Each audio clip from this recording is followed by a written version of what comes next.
Good morning friends, હું અજય ત્રિવેદી અને આજે આપણે ધોરણ 10 વિષય વિજ્ઞાનમાં ચેપ્ટર 1 શીખી રહ્યા છીએ. મિત્રો, રસાયણ વિજ્ઞાનના આ પહેલા ચેપ્ટરની અંદર આજે આપણે 7મા ભાગમાં અગત્યની થિયરી શીખીશું. આ પહેલા આપણે કુલ 6 ભાગ ભણી ચૂક્યા છીએ અને તમે બધાએ જોઈ અને તૈયાર પણ કર્યા છે. આજે બોર્ડની એક્ઝામ માટે ખૂબ જ અગત્યની બે થિયરીઓ, એમાં એક પ્રયોગ જોઈશું જે 3 માર્ક્સમાં પૂછાશે અને બીજો પ્રશ્ન આપણો 2 માર્ક્સમાં મિત્રો પૂછાશે. તો ચાલો શરૂ કરીએ. હવે મિત્રો જુઓ અહીંયા પ્રયોગ. હવે પ્રયોગની અંદર જુઓ લેડ નાઇટ્રેટના વિઘટનની પ્રક્રિયા સમજવી. તો મિત્રો સૌપ્રથમ તમારે એક કાચની કસનળી લેવાની. કાચની કસનળીની અંદર લેડ નાઇટ્રેટ લેવાનો. લેડ નાઇટ્રેટ એટલે શું?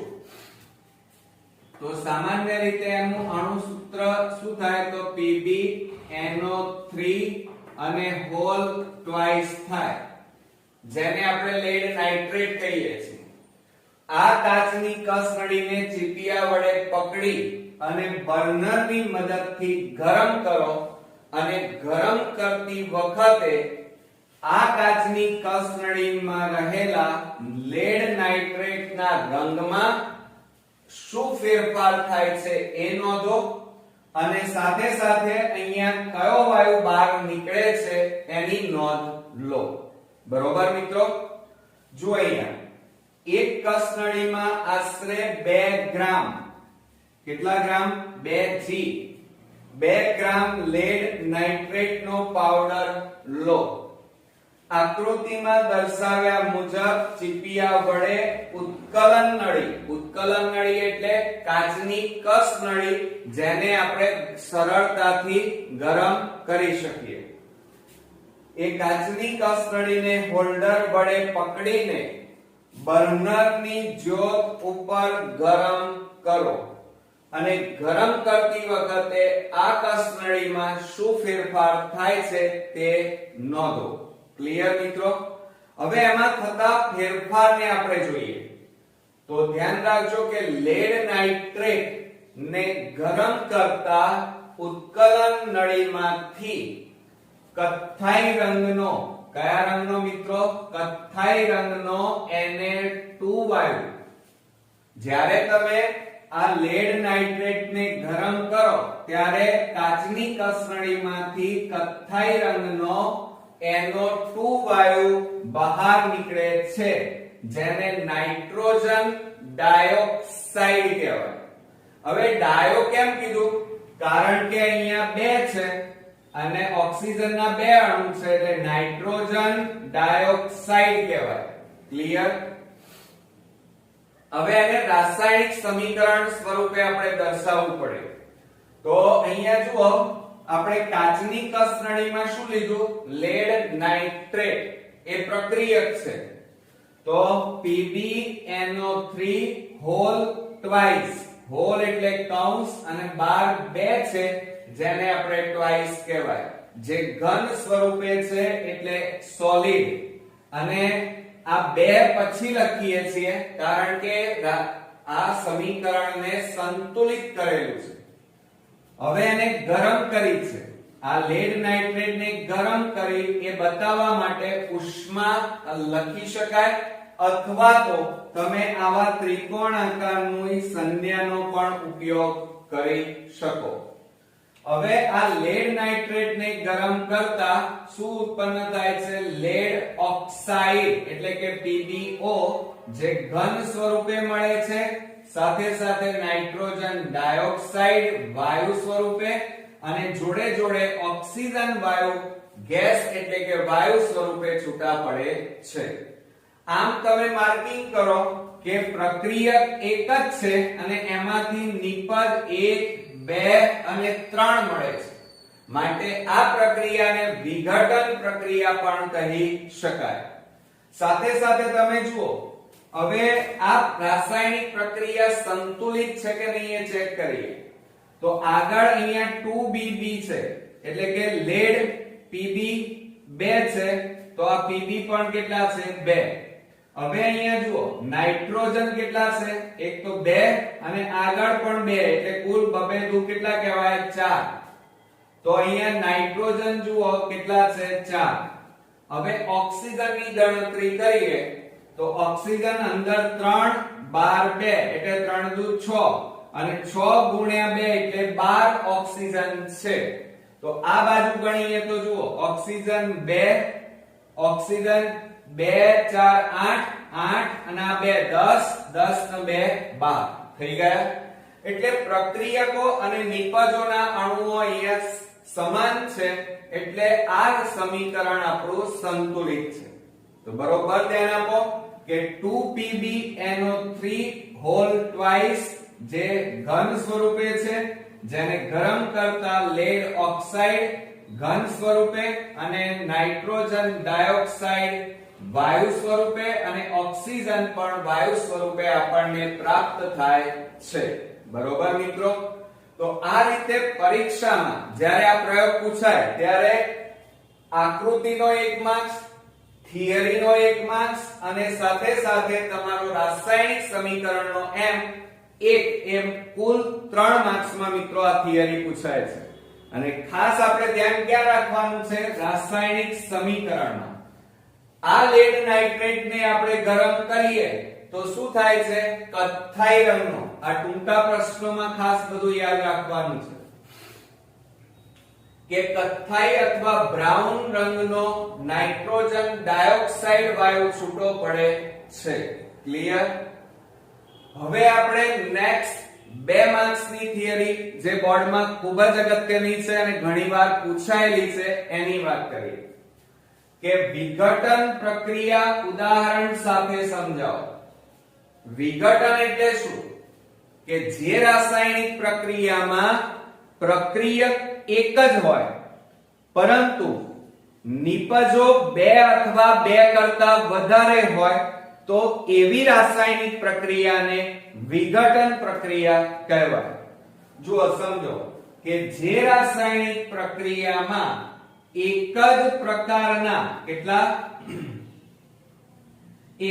પ્રકારના પ્રક્રિયકને ગરમ કરતા શું કરતા મિત્રો ગરમ કરતા એકથી વધુ સમજો જરા એકથી વધારે નિપજો બનતી હોય તેવી પ્રક્રિયાને વિઘટન પ્રક્રિયા કહે છે.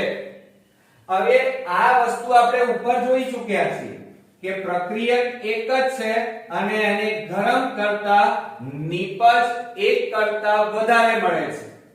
તો આ પ્રક્રિયાને વિઘટન અથવા તો એને ડીકોમ્પોઝિશન રિએક્શન કહેવાય. બરોબર. આ ઉપરાંત ઉષ્માની મદદથી એટલે કે ગરમીની મદદથી કરવામાં આવતી વિઘટન પ્રક્રિયાને કારણ કે આ પ્રક્રિયામાં આપણે ગરમ કરીએ છીએ ઉષ્મા આપીએ છીએ એટલે આ પ્રક્રિયાને ઉષ્મીય વિઘટન પણ કહેવાય. કેમ? કારણ કે આ રાસાયણિક પ્રક્રિયામાં આપણે પદાર્થને પ્રક્રિયકને ગરમ કરીએ છીએ ઉષ્મા આપીએ છીએ માટે આ રાસાયણિક પ્રક્રિયાને ઉષ્મીય વિઘટન પણ કહેવામાં આવે છે. ઓકે. હવે એના કેટલાક ઉદાહરણો જોઈએ. પહેલું ઉદાહરણ કેલ્શિયમ કાર્બોનેટ.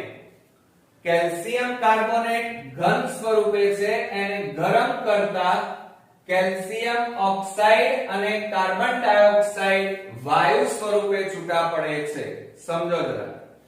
CaCO3 એ ઘન સ્વરૂપે છે એને ગરમ કરતા કેલ્શિયમ ઓક્સાઇડ ઘન સ્વરૂપે મળે છે અને CO2 વાયુ સ્વરૂપે છૂટા પડે છે. એને ગુજરાતીમાં બોલવું હોય તો કેલ્શિયમ કાર્બોનેટ ને ગરમ કરતા કેલ્શિયમ ઓક્સાઇડ અને કાર્બન ડાયોક્સાઇડ વાયુ છૂટો પડે છે. ઓકે. હવે બીજું ઉદાહરણ જોઈએ કે ફેરસ સલ્ફેટ FeSO4 જે ઘન સ્વરૂપે છે એટલે જુઓ પ્રક્રિયક એક જ છે અહીંયા પણ પ્રક્રિયક એક જ એને ગરમ કરતા જુઓ ફેરિક ઓક્સાઇડ Fe2O3 એટલે એને ફેરિક ઓક્સાઇડ કહેવાય અને સલ્ફર ડાયોક્સાઇડ અને વત્તા સલ્ફર ટ્રાયોક્સાઇડ છૂટા પડે છે. ફરીથી જુઓ કે FeSO4 એટલે કે ફેરસ સલ્ફેટ ને ગરમ કરતા ફેરિક ઓક્સાઇડ વત્તા સલ્ફર ડાયોક્સાઇડ અને સલ્ફર ટ્રા એટલે 3 તો ટ્રાયોક્સાઇડ બને છે, છૂટા પડે છે. આમ પ્રક્રિયક એક જ પણ એને ગરમ કરતા એક કરતા વધારે નિપજો મળે છે માટે આને વિઘટન પ્રક્રિયા કહેવાય અને સાથે સાથે પ્રક્રિયકને ગરમ કરીએ છીએ માટે આને ઉષ્મીય વિઘટન પણ કહેવાય. અને છેલ્લું ઉદાહરણ જોઈએ કે લેડ નાઇટ્રેટ ને ગરમ કરતા લેડ ઓક્સાઇડ, નાઇટ્રોજન ડાયોક્સાઇડ અને ઓક્સિજન વાયુ છૂટો પડે છે. આમ આ રાસાયણિક પ્રક્રિયામાં પ્રક્રિયક એક જ હશે જેને ગરમ કરતા એક કરતા વધારે નિપજો મળે માટે આને વિઘટન પ્રક્રિયા અને આને ઉષ્મા આપવામાં આવે છે માટે ઉષ્મીય વિઘટન પ્રક્રિયા પણ કહેવાય. હવે આ ત્રણેય સમીકરણો સંતુલિત છે કે નહીં એ પણ જોડે જોડે ચેક કરવા પડે મિત્રો. એકલું સમીકરણ લખી કાઢવાથી સાચું ન પડે. સમીકરણ સંતુલિત હોવું જોઈએ.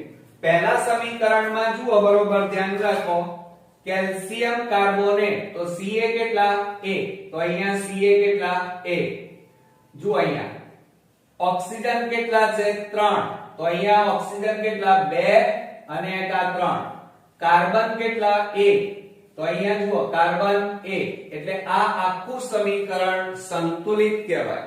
ફરીથી બીજું સમીકરણ સંતુલિત કેવી રીતે કરવું એ ધ્યાન આપો. જુઓ અહીંયા Fe કેટલા છે 2 તો આ Fe કેટલા 2. ચલો હવે સમજો જરા S કેટલા 2 આ S પણ આગળ 2 છે એટલે 2 કહેવાય સલ્ફર. તો અહીંયા જુઓ 1 અને આ 2 સલ્ફર. ઓક્સિજન કેટલા 4 અને આ 2 એટલે 4 દુ 4 ગુણ્યા 2 કરવાના 4 દુ 8. તો ઓક્સિજન જુઓ 3 2 5 અને આ 3 એટલે 8 થયા. તો આ આખું સમીકરણ સંતુલિત કહેવાય કારણ કે પ્રક્રિયકો અને નિપજોમાં અણુ પરમાણુની સંખ્યા સરખી છે. એ જ રીતે છેલ્લા સમીકરણમાં જોઈએ તો Pb એટલે કે લેડ કેટલા છે 2 તો અહીંયા જુઓ લેડ કેટલા છે 2. હવે આ નાઇટ્રોજન કેટલા જોજો હો બરોબર 2 નથી આ 2 અને આગળ 2 એટલે 2 દુ 4 કહેવાય. તો જુઓ નાઇટ્રોજન કેટલા છે 4. ઓક્સિજન કેટલા છે જુઓ 3 2 એટલે 3 ગુણ્યા 2 કરો 3 દુ 6 6 ગુણ્યા આ 2 પણ કહેવાય 6 ગુણ્યા 2 એટલે 6 દુ 12. તો અહીંયા ઓક્સિજન 12 હોવા જોઈએ. જુઓ આ ઓક્સિજન કેટલા છે 2 અહીંયા ઓક્સિજન 2 અને આ 4 2 4 8 8 ને 2 10 10 ને 2 12 થઈ ગયા. તો મિત્રો આ રીતે જોડે જોડે સંતુલિત કરતા પણ આપણને સમીકરણ આવડવું જોઈએ. અને સાથે સાથે આપણે 2 માર્ક્સમાં મિત્રો અવક્ષેપન પ્રક્રિયા એટલે શું ઉદાહરણ સાથે સમજાવો એ પ્રશ્નની પણ આપણે ચર્ચા કરીશું. તો ચાલો શીખીએ આપણે આજે પ્રયોગ. એમાં બેરિયમ ક્લોરાઇડ. હવે બેરિયમ ક્લોરાઇડ એટલે મિત્રો એનું અણુ સૂત્ર શું થાય BaCl2 બેરિયમ ક્લોરાઇડ. અને સોડિયમ સલ્ફેટ. સોડિયમ એટલે Na2 અને સલ્ફેટ એટલે SO4. સોડિયમ સલ્ફેટ દ્વારા દ્વિવિસ્થાપન પ્રક્રિયા સમજવી. કઈ પ્રક્રિયા મિત્રો દ્વિવિસ્થાપન એટલે 2 વખત સ્થાપન થવું એમ કહી શકાય. દ્વિ એટલે 2 અને વિસ્થાપન એટલે દાખલા તરીકે આપણા ઘરની અંદર જ્યારે લગ્ન લેવાય ત્યારે આપણે ગણપતિનું સ્થાપન કરીએ છીએ એમ અહીંયા સ્થાપન કરવાની ક્રિયાને મોટા ભાગે વિસ્થાપન કહેવાય. હવે શું અહીંયા મિત્રો બે કાચની કસનળી લેવાની. એક કાચની કસનળીમાં તમારે બેરિયમ ક્લોરાઇડ એટલે કે BaCl2 નું દ્રાવણ લેવાનું અને બીજી કસનળીની અંદર તમારે સોડિયમ સલ્ફેટ નું દ્રાવણ લેવાનું. હવે શું કરવાનું ધ્યાન રાખજો બરોબર કે બેરિયમ ક્લોરાઇડ ની કસનળીમાં સોડિયમ સલ્ફેટ જે કસનળીમાં ભર્યું છે એ સોડિયમ સલ્ફેટ ધીમે ધીમે ટીપા સ્વરૂપે આ બેરિયમ ક્લોરાઇડ માં રેડવાનું.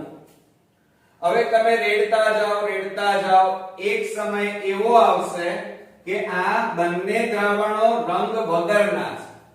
કેવા છે? રંગ વગરના એટલે રંગવિહીન કહેવાય. પરંતુ જેમ જેમ તમે સોડિયમ સલ્ફેટ નું દ્રાવણ આ બેરિયમ ક્લોરાઇડ ના દ્રાવણમાં રેડતા જશો કે થોડાક જ સમયમાં તમને આ કાચની કસનળીમાં દ્રાવણમાં કંઈક ફેરફાર જોવા મળશે. હવે કયો ફેરફાર જોવા મળશે એ આપણે અવલોકન કરવાનું છે. હવે બીજું એક ઉદાહરણ આપું. દાખલા તરીકે મિત્રો તમારી મમ્મી ઘરમાં ચા બનાવે છે. ચા બની જાય પછી તમારે શું કરવાનું? ફ્રીજમાંથી એક લીંબુ લેવાનું. લીંબુ લીધા પછી એ લીંબુ કાપી અને ચામાં નીચોવાનું અને પછી તમે ચાને ગરમ કરો અને હલાવતા જવાનું તો ચા કેવી થઈ જશે મિત્રો? ફાટી જશે. બરોબર? આ આપણે જોયેલું છે. હવે ચા તમારી ઘરમાં ફાટી જાય એટલે ચામાં સફેદ કલરના દહીં જેવા ફોદા તરી આવે છે. આ ફોદા એટલે બીજું કઈ નહીં, એને અવક્ષેપ કહેવાય. શું કહેવાય મિત્રો? અવક્ષેપ કહેવાય. બીજું એક ઉદાહરણ આપું કે દાખલા તરીકે તમારી મમ્મી દરરોજ જે દૂધ હોય એની મલાઈ ગરમ કર્યા પછી જે જાડી મલાઈ આવે એ મલાઈ કાઢી અને એક તપેલીમાં રોજ ભેગી કરે છે. ભેગી કર્યા પછી આખી તપેલી ભરાઈ જાય પછી એનામાંથી ઘી કાઢવા માટે એમાં પાણી રેડે છે અને બરોબર હલાવે છે. હલાવે એટલે એમાં બે વસ્તુ થાય છે. જેમ જેમ પાણી ઉમેરતી જાય અને મલાઈને બરોબર ગ્રાઇન્ડર કરે, હલાવે એટલે એક સમય એવો આવે છે કે નીચે છાશ તૈયાર થાય અને ઉપરના ભાગે માખણ તરી આવે છે. હવે આ જે માખણ તરી આવ્યું એ બીજું કશું નહીં પણ એ અવક્ષેપ કહેવાય મિત્રો. શું કહેવાય? અવક્ષેપ. તો એમ અહીંયા પણ શું થાય છે? આ મેં ઘાટા વાદળી કલરના કર્યા છે એ અવક્ષેપ, દહીં જેવા અવક્ષેપ અહીંયા નિર્માણ પામ્યા છે. તો જુઓ મિત્રો, એક કસનળીમાં આશરે 3 મિલી બેરિયમ ક્લોરાઇડ એટલે BaCl2 નું દ્રાવણ લો અને બીજી કસનળીમાં આશરે 3 ml સોડિયમ સલ્ફેટ નું દ્રાવણ લો. હવે આકૃતિમાં બતાવ્યા પ્રમાણે બંને દ્રાવણોને શું કરવાના છે? ભેગા કરો, મિશ્ર કરો અને પછી દ્રાવણમાં શું ફેરફાર થાય છે એ અવલોકન કરો. હવે ધ્યાન રાખજો કે સોડિયમ સલ્ફેટ અને બેરિયમ ક્લોરાઇડ એ બંને કેવા છે? રંગવિહીન છે. એમને કોઈ વિશિષ્ટ લાલ, પીળો, વાદળી એવો કોઈ રંગ છે નહીં. એટલે રંગ વગરના કહેવાય. સોડિયમ સલ્ફેટ અને બેરિયમ ક્લોરાઇડ ને ભેગા કરતા ધ્યાન રાખજો બરોબર BaSO4 એટલે કે બેરિયમ સલ્ફેટ ના અવક્ષેપ મળે છે મિત્રો. શું મળે છે? અવક્ષેપ. આ થિયરીમાં એક જ વસ્તુ અગત્યની હતી અને આ અવક્ષેપ શબ્દ, કારણ કે મોટાભાગના સ્ટુડન્ટ્સ આખી થિયરી તૈયાર કરી નાખે છે પણ એમને એ ખબર નથી હોતી 10મું પૂરું થઈ જાય ત્યાં સુધી કે આ અવક્ષેપ કોને કહેવાય. પણ હવે તમને ખબર પડી ગઈ હશે, મેં ઉદાહરણ પણ આપ્યા છે તમને કે અવક્ષેપ કોને કહેવાય, જે તમે તમારા રસોડામાં, તમારા ઘરમાં તમે એને જોયેલા છે.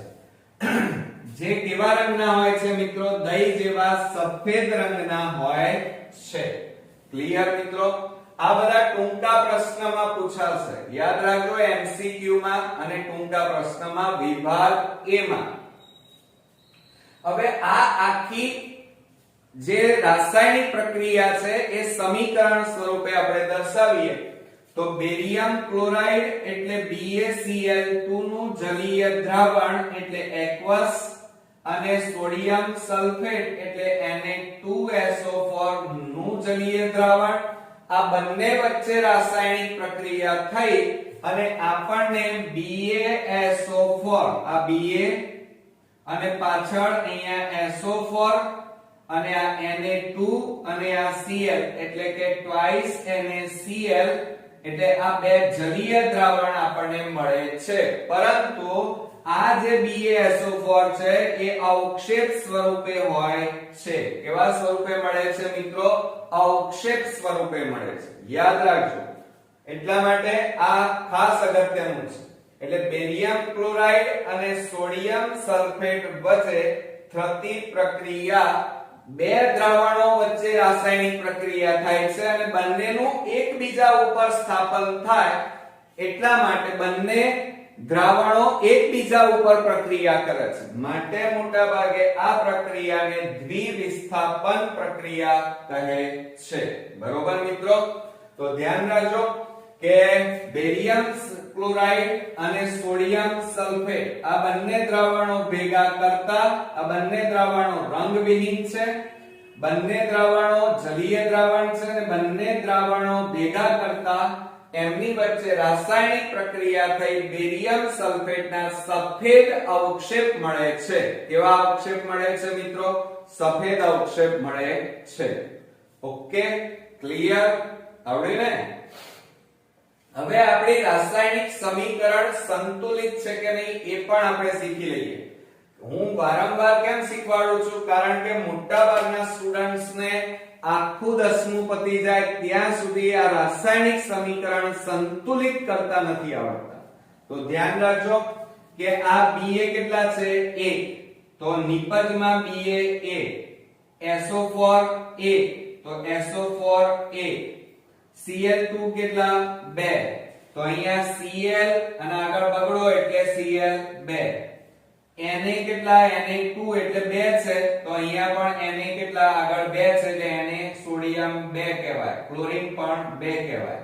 એટલે આમ પ્રક્રિયકો અને નિપજોની સંખ્યા સમાન છે માટે આ રાસાયણિક પ્રક્રિયાને આપણે સંતુલિત કહી શકીએ. પરીક્ષામાં બોર્ડની અંદર લખાણમાં ખાસ ધ્યાન આપજો કે જ્યારે તમે રાસાયણિક સમીકરણ લખો ત્યારે નામ અને એનું ગુજરાતી નામ આ એક્વસ એટલે કે જલીય દ્રાવણ હોય તો જલીય દ્રાવણ ઝીણા અક્ષરે લખવું. આ બધી બાબતો અહીંયા બોર્ડ ઉપર જેમ મેં લખી છે એ રીતે જ તમારે બોર્ડમાં લખવાની પ્રેક્ટિસ રાખવાની છે. અને લખાઈ જાય એટલે એને આ રીતે બોક્સ બનાવવાનું જેથી આપણા પેપરની અલગ ઇમ્પ્રેશન પડે. બરોબર મિત્રો? તો આ હતો આપણો 3 માર્ક્સનો મિત્રો પ્રયોગ. હવે આપણે 2 માર્ક્સનો અગત્યનો આપણે પ્રશ્ન મોસ્ટ ઇમ્પોર્ટન્ટ જોઈએ કે અવક્ષેપન પ્રક્રિયા કોને કહેવાય? ઉદાહરણ આપી સમજાવો. જુઓ, અવક્ષેપન પ્રક્રિયા એટલે કે જે રાસાયણિક પ્રક્રિયા દરમિયાન અવક્ષેપનું નિર્માણ થાય. કોનું નિર્માણ થાય મિત્રો? અવક્ષેપનું નિર્માણ થાય તે રાસાયણિક પ્રક્રિયાને અવક્ષેપન પ્રક્રિયા કહેવાય. જો જે રાસાયણિક પ્રક્રિયા દરમિયાન અદ્રાવ્ય અવક્ષેપ કેવા હોય? અદ્રાવ્ય અવક્ષેપ જે પાણીમાં ઓગળે નહીં મિત્રો. દાખલા તરીકે મેં તમને હમણાં હાલ જ ઉદાહરણ આપ્યું કે માખણ તમે લઈ લો પછી એને પાણીમાં તમે નાખો અને હલાવો તો ઓગળતું નથી એટલે અદ્રાવ્ય કહેવાય એને. તો અદ્રાવ્ય અવક્ષેપ ઉત્પન્ન થાય તે પ્રક્રિયાને અવક્ષેપન પ્રક્રિયા અથવા તો પ્રિક્ષિપ્શન રિએક્શન કહેવાય. શું કહેવાય? પ્રિક્ષિપ્શન રિએક્શન કહેવામાં આવે છે. હવે એમાં ઉદાહરણ આપણે લઈને સમજીએ જરા કે બેરિયમ ક્લોરાઇડ હમણાં હાલ જ આ જોયું છે એટલે તમને જલ્દી સમજણ પડી જશે. કારણ કે પ્રયોગ જુઓ, બેરિયમ ક્લોરાઇડમાં જો બેરિયમ ક્લોરાઇડ નો Ba+ આયન તથા Na2SO4 એટલે કે સોડિયમ સલ્ફેટ, અહીંયા ભણ્યા છો તમે, સોડિયમ સલ્ફેટ નો SO4 - યાદ રાખજો. શું યાદ રાખવાનું? BaCl2 એટલે કે બેરિયમ ક્લોરાઇડ નો Ba+2 આયન તથા SO4 નો SO4 - આયન, આ બંને વચ્ચે પ્રક્રિયા થતા શું બને છે? આ બંને ભેગા થઈ જાય તો BaSO4 બેરિયમ સલ્ફેટના સફેદ અવક્ષેપ મળે છે. ઓકે, આ ભણ્યા છો હમણાં. બેરિયમ સલ્ફેટના સફેદ અવક્ષેપ મળે છે જે પાણીમાં ઓગળતા નથી, એટલે કે પાણીમાં કેવા હોય છે? અદ્રાવ્ય હોય છે. માટે આ રાસાયણિક પ્રક્રિયાને અવક્ષેપન પ્રક્રિયા કહેવાય. આ પ્રક્રિયામાં અવક્ષેપનું નિર્માણ થયું છે, માટે આ પ્રક્રિયા અવક્ષેપન પ્રક્રિયા.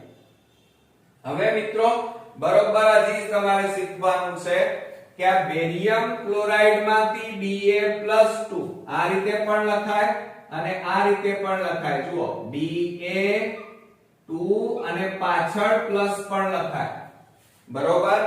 અને આ SO4 - 2 તો તમારી બુક્સમાં પણ ઘણી જગ્યાએ બે માઈનસ આ રીતે પણ લખેલા હોય છે. બંને રીતે તમે લખી શકો, તમને જે અનુકૂળ હોય, બંને સાચું છે. કે બેરિયમ ક્લોરાઇડ નો Ba+2 આયન, Na2SO4 નો SO4 - આયન, આ બંને વચ્ચે રાસાયણિક પ્રક્રિયા થઈ BaSO4 ના સફેદ અવક્ષેપ મળે છે જે પાણીમાં અદ્રાવ્ય હોય છે, બરોબર. માટે આ પ્રક્રિયાને અવક્ષેપન પ્રક્રિયા કહી શકાય. એમાં બીજા બે ઉદાહરણ આપણે લઈએ, પણ હમણાં જે ઉદાહરણ ભણ્યા છીએ બેરિયમ ક્લોરાઇડ વત્તા Na2SO4 gives BaSO4 જે સફેદ અવક્ષેપ મળ્યા બેરિયમ સલ્ફેટના, અને સોડિયમ ક્લોરાઇડ છૂટું પડે છે. આ બધા જુઓ, અહીંયા ચેક કરો, આ બધા કેવા છે? જલીય દ્રાવણ, એટલે કે એક્વસ છે. કેવા છે? એક્વસ. હવે આપણું રાસાયણિક સમીકરણ સંતુલિત છે કે નહીં એ પણ ચેક કરીએ. અહીંયા છે સેમ ટુ સેમ છે, એટલે સંતુલિત જ છે મિત્રો, બરોબર. હવે બીજું એક ઉદાહરણ લઈએ અને એ છે સિલ્વર નાઇટ્રેટ નું જલીય દ્રાવણ AgNO3, એને સિલ્વર નાઇટ્રેટ કહેવાય. અને સોડિયમ ક્લોરાઇડ ના જલીય દ્રાવણ NaCl સાથે રાસાયણિક પ્રક્રિયા થાય તો Ag+2, જોજો આ Ag+2 અને વત્તા આ Cl છે તો એની સાથે આ Cl-2, આ બંને વચ્ચે રાસાયણિક પ્રક્રિયા થઈ બંને જોડાઈ જાય છે અને શું બની જાય છે મિત્રો? AgCl, જેને સિલ્વર ક્લોરાઇડ કહેવાય. આ સફેદ અવક્ષેપ મળ્યા એમ કહેવાય, બરોબર, જે પાણીમાં અદ્રાવ્ય છે. અને સાથે સાથે બાકી શું રહ્યું? Ag અને Cl તો જોડાઈ ગયા, બાકી કયું રહ્યું? Na અને NO3, એટલે NaNO3 સોડિયમ નાઇટ્રેટ નું જલીય દ્રાવણ મળે છે. હવે એનું રાસાયણિક સમીકરણ જોઈએ કે AgNO3 NaCl gives, આને શું કહેવાય? gives. આ બધા જુઓ, આ જે એરો માર્યો છે એની ડાબી બાજુએ, આ મારી જુઓ, આ જમણી બાજુ કહેવાય, આ ડાબી બાજુ. તો ડાબી બાજુ હંમેશા આ બધા શું કહેવાય? પ્રક્રિયક કહેવાય. શું કહેવાય? પ્રક્રિયકો. અને એરોની, તીરની જમણી બાજુએ જે છે આ બંને એ નિપજ કહેવાય. ઓકે, તો AgNO3 NaCl બંને વચ્ચે રાસાયણિક પ્રક્રિયા થઈ AgCl અને NaNO3 aqueous. આમાં જે આ બંને મળ્યા એ નિપજ છે, એમાં સિલ્વર ક્લોરાઇડ એ સફેદ અવક્ષેપ સ્વરૂપે મળે છે. અને સોલિડ છે, સોલિડ એટલે ઘન સ્વરૂપે હોય છે, એટલે અહીંયા તમને S સ્વરૂપે દર્શાવ્યા છે. બાકી બધું આપણને જલીય દ્રાવણ AQ આપેલા છે. ઓકે મિત્રો, હવે આ સમીકરણને સંતુલિત કરીએ તો જુઓ Ag1 તો આ બાજુ Ag1, NO3 તો NO3 સમજો બરોબર ધ્યાનથી.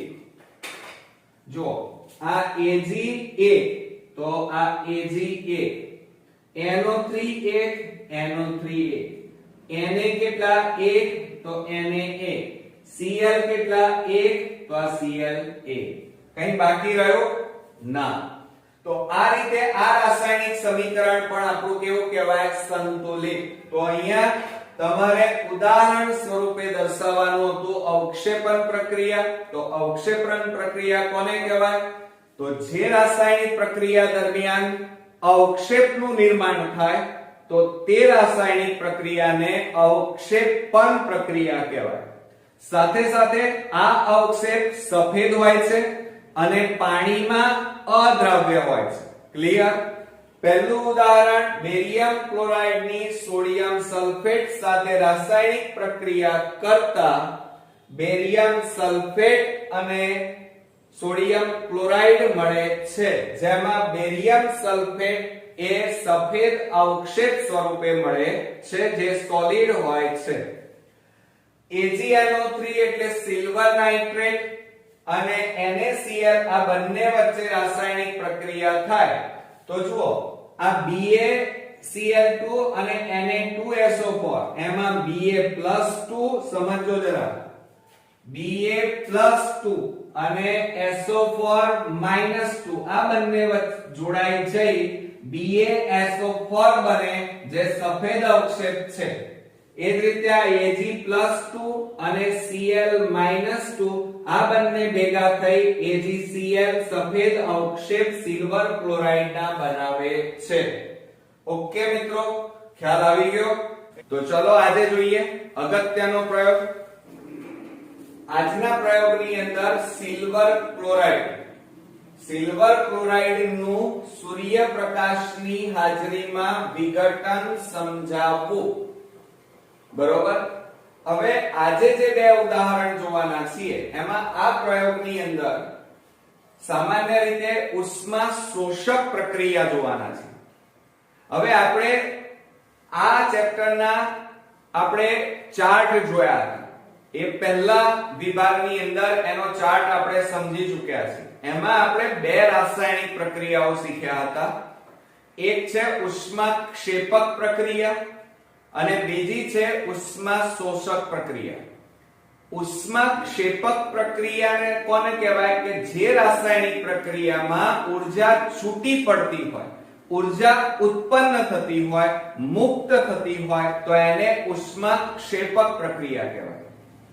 જ્યારે જે રાસાયણિક પ્રક્રિયામાં ઉષ્મા વપરાતી હોય, ઉષ્મા વપરાઈ જતી હોય, ઉષ્માનો ઉપયોગ થતો હોય તો એવી રાસાયણિક પ્રક્રિયાને ઉષ્મા શોષક પ્રક્રિયા કહેવાય. બરોબર મિત્રો? તો હવે કોન્સેપ્ટ ક્લિયર થઈ ગયો હશે કે ઉષ્માક્ષેપક અને ઉષ્મા શોષક પ્રક્રિયા કોને કહેવાય. આજે જે પ્રયોગ આપણે જોવાના છીએ એ ઉષ્મા શોષક પ્રક્રિયા છે, જેમાં ઉષ્માનું શોષણ થાય છે, ગરમીનું શોષણ થાય છે, ઊર્જાનું શોષણ થાય છે, ઊર્જા વપરાય છે મિત્રો. બરોબર? તો જુઓ અહીંયા સિલ્વર ક્લોરાઇડ નું સૂર્યપ્રકાશની હાજરીમાં વિઘટન સમજવું. હવે આપણે જાણીએ છીએ કે સૂર્યમાંથી બે ઊર્જાના સ્ત્રોતો છે. કયા કયા? એક તો પ્રકાશ ઊર્જા અને બીજી છે ઉષ્મા એટલે કે ગરમી ઊર્જા. આ બે ઊર્જાઓ છે અને એ બે ઊર્જામાંથી કોઈ એક ઊર્જા વપરાઈ જાય છે, શોષિત થઈ જાય છે, માટે આ રાસાયણિક પ્રક્રિયાને ઉષ્મા શોષક પ્રક્રિયા કહી શકાય. હવે જુઓ મિત્રો, એની પદ્ધતિમાં આપણે વાત કરીએ કે એક તમારે રકાબી લેવાની. હવે રકાબી તમે ઘરમાં રસોડામાં જોઈ હશે કે તમે જે ચા પીવો છો એ રકાબી એ વાસ્તવમાં પોર્સેલિનના ટુકડા કહેવાય. પોર્સેલિનની રકાબી કહેવાય. ચિનાઈ માટીમાંથી બનેલી છે. તો એ જ વસ્તુ એ રકાબીને આપણે તોડી નાખીએ અને એના જે ટુકડા તૈયાર થાય એ ટુકડા પ્રયોગશાળામાં જાય એટલે એને પોર્સેલિનના ટુકડા કહેવાય. બરોબર. હવે આ જે પોર્સેલિનની રકાબી અથવા તો આપણે જે ઘરમાં વાપરીએ છીએ એ રકાબીની અંદર તમારે શું કરવાનું ધ્યાન રાખજો. ચિનાઈ માટીની આ રકાબી છે, એને ગરમ કરો એટલે એ મજબૂત બની જાય અને પછી મોટા ભાગે એ આપણે બાષ્પ બાટકી તરીકે પણ ઓળખીએ છીએ. એ ચિનાઈ માટીની જે ડીશ છે એમાં 2 ગ્રામ સિલ્વર ક્લોરાઇડ નો ભૂકો લઈ લેવાનો, પાવડર લેવાનો. હવે આ પાવડર લીધા પછી તમારે આ ડીશને 12 તડકામાં સૂર્યપ્રકાશની હાજરીમાં મૂકી દેવાનો. મૂક્યા પછી થોડા સમય પછી આ ભૂકાનો કલર તમારે ચેક કરવાનો છે. બરોબર. તો ચાલો એમાં શું ફેરફાર થાય છે એ આપણે જોઈએ. તો આ રકાબીમાં તમે લીધું હતું શું? Silver chloride. સમજો જરા. સિલ્વર ક્લોરાઇડ એટલે ધ્યાન આપજો AgCl કહેવાય. શું કહેવાય? AgCl2 એટલે કે સિલ્વર ક્લોરાઇડ. આ જે પાવડર તમે રકાબીમાં લીધો છે, 12 તડકામાં સૂર્યપ્રકાશની હાજરીમાં થોડો સમય મૂક્યા પછી જ્યારે એનું અવલોકન કરવામાં આવે ત્યારે આ સિલ્વર ક્લોરાઇડ સફેદ રંગનું હોય છે અને તડકામાં મૂક્યા પછી થોડા સમય પછી એનો રંગ જોતા એ કેવો બની જાય છે? ભૂખરો બની જાય છે. સમજો જરા કે સૂર્યપ્રકાશમાં મૂકતા પહેલા સિલ્વર ક્લોરાઇડ એ કેવા રંગનો હોય છે મિત્રો? સફેદ રંગનો હોય છે પાવડર. સૂર્યપ્રકાશમાં થોડા સમય રાખી મૂકતા સિલ્વર ક્લોરાઇડ નો રંગ સફેદમાંથી કેવો બની જાય છે મિત્રો? ભૂખરો બની જાય છે. એટલે સફેદ હતો પણ સૂર્યમાં મૂક્યા પછી એ કેવો બની જાય છે? ભૂખરા રંગનો બને છે.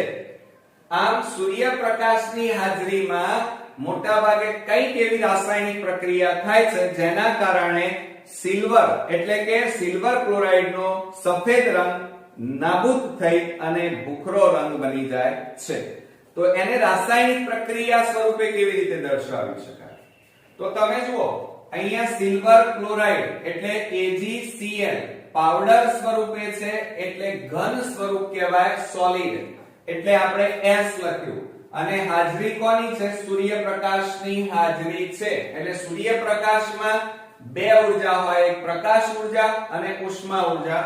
એનું શોષણ થશે, વપરાશે, ઉર્જા વપરાય છે જેના કારણે Ag અને Cl બંને છૂટા પડે છે. એટલે કે સિલ્વર એટલે ચાંદી કહેવાય અને Cl એટલે ક્લોરીન કહેવાય. એ બંને એકબીજાથી છૂટા પડે છે. એટલે સમજો મિત્રો કે આ જે પ્રક્રિયક એક જ છે અને પ્રક્રિયકને ગરમી આપતા, સમજો જરા, કાં તો એને ગરમી આપો છો, કાં તો એને પ્રકાશ આપો, કાં તો એને વિદ્યુતની મદદથી મોટા ભાગે છૂટા પાડી શકાય છે અને નિપજોના નાના નાના ટુકડા મળે છે.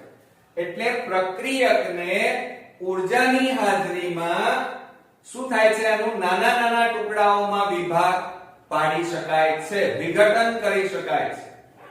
તો અહીંયા સિલ્વર અને ક્લોરીન, સિલ્વર એટલે ચાંદી, એ કેવા સ્વરૂપે મળશે તમને? સોલિડ, ભૂકા સ્વરૂપે છે. અને ક્લોરીન એ વાયુ સ્વરૂપે મળે છે, એટલા માટે અહીંયા G લખ્યું. હવે આ રાસાયણિક પ્રક્રિયા આપણી સંતુલિત છે કે નહીં એ પણ જોડે જોડે ચેક કરી લેવાનું. જુઓ અહીંયા સમજો જરા, આ સિલ્વર એટલે Ag કહેવાય. Ag કેટલા છે? 2.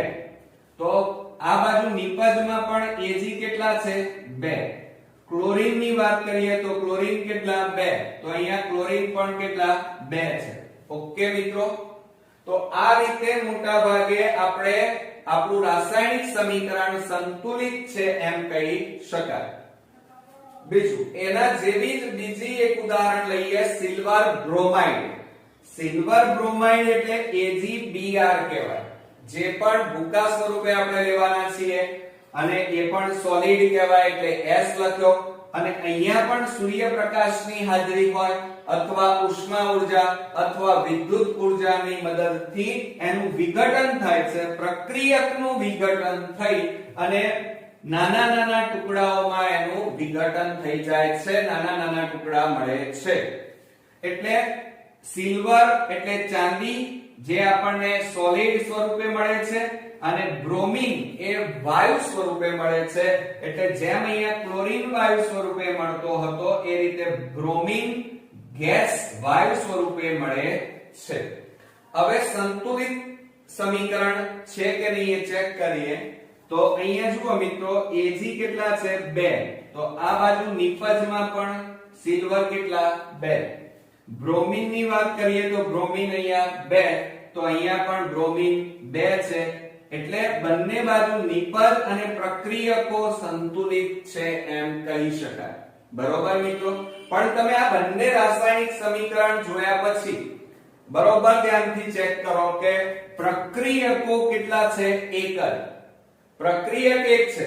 બીજું એમને સૂર્યપ્રકાશ હોય કે ઉષ્મા ઉર્જા અથવા વિદ્યુત ઉર્જાની મદદથી નાના નાના ટુકડાઓમાં એને વિભાજિત કરી શકાય છે. એટલે એકમાંથી એક અથવા અનેક નિપજો પ્રાપ્ત થાય છે. બીજું આ મોટો ટુકડો કહેવાય, એમાંથી 2 નાના ટુકડા બને છે. બરોબર. પણ કોની હાજરીમાં? તો અહીંયા ઊર્જા વપરાય છે, માટે આ આખી રાસાયણિક પ્રક્રિયાને ઉષ્મા શોષક પ્રક્રિયા કહેવાય. ઓકે, આ બરોબર ધ્યાન આપજો. બીજું અહીંયા આપણે 2 ઉદાહરણ લીધા, સિલ્વર ક્લોરાઇડ અને સિલ્વર બ્રોમાઇડ, કે જેમાં મોટા ભાગે ઊર્જાની હાજરીમાં, ઊર્જા એટલે સૂર્યપ્રકાશની ઉષ્મા ઉર્જાને મદદથી એનો રંગ પરિવર્તન થાય છે. તો આ silver chloride most important short question માં વિકલ્પોમાં ખરા ખોટામાં પૂછાશે. એક વાક્યમાં પૂછાશે કે સિલ્વર ક્લોરાઇડ અને સિલ્વર બ્રોમાઇડ નો ઉપયોગ, ધ્યાન રાખજો, શ્યામ શ્વેત ફોટોગ્રાફીમાં. શ્યામ શ્વેત, શ્યામ એટલે કાળું, બ્લેક, અને શ્વેત એટલે સફેદ, એટલે બ્લેક એન્ડ વ્હાઇટ ફોટોગ્રાફીમાં આનો ઉપયોગ થાય છે. બરોબર ધ્યાન રાખજો. બ્લેક એન્ડ વ્હાઇટ પહેલાના સમયમાં જે કેમેરા આવતા, ફોટા આવતા, એ બ્લેક એન્ડ વ્હાઇટ આવતા. ત્યાર પછી એમાં શોધો થઈ અને રંગીન કેમેરા આવ્યા. ત્યાર પછી વિડિયો કેમેરા આવ્યા અને હવે તો આપણે જાણીએ છીએ કે કેટલી બધી મેગાપિક્સલના આપણે કેમેરા જોઈ રહ્યા છીએ.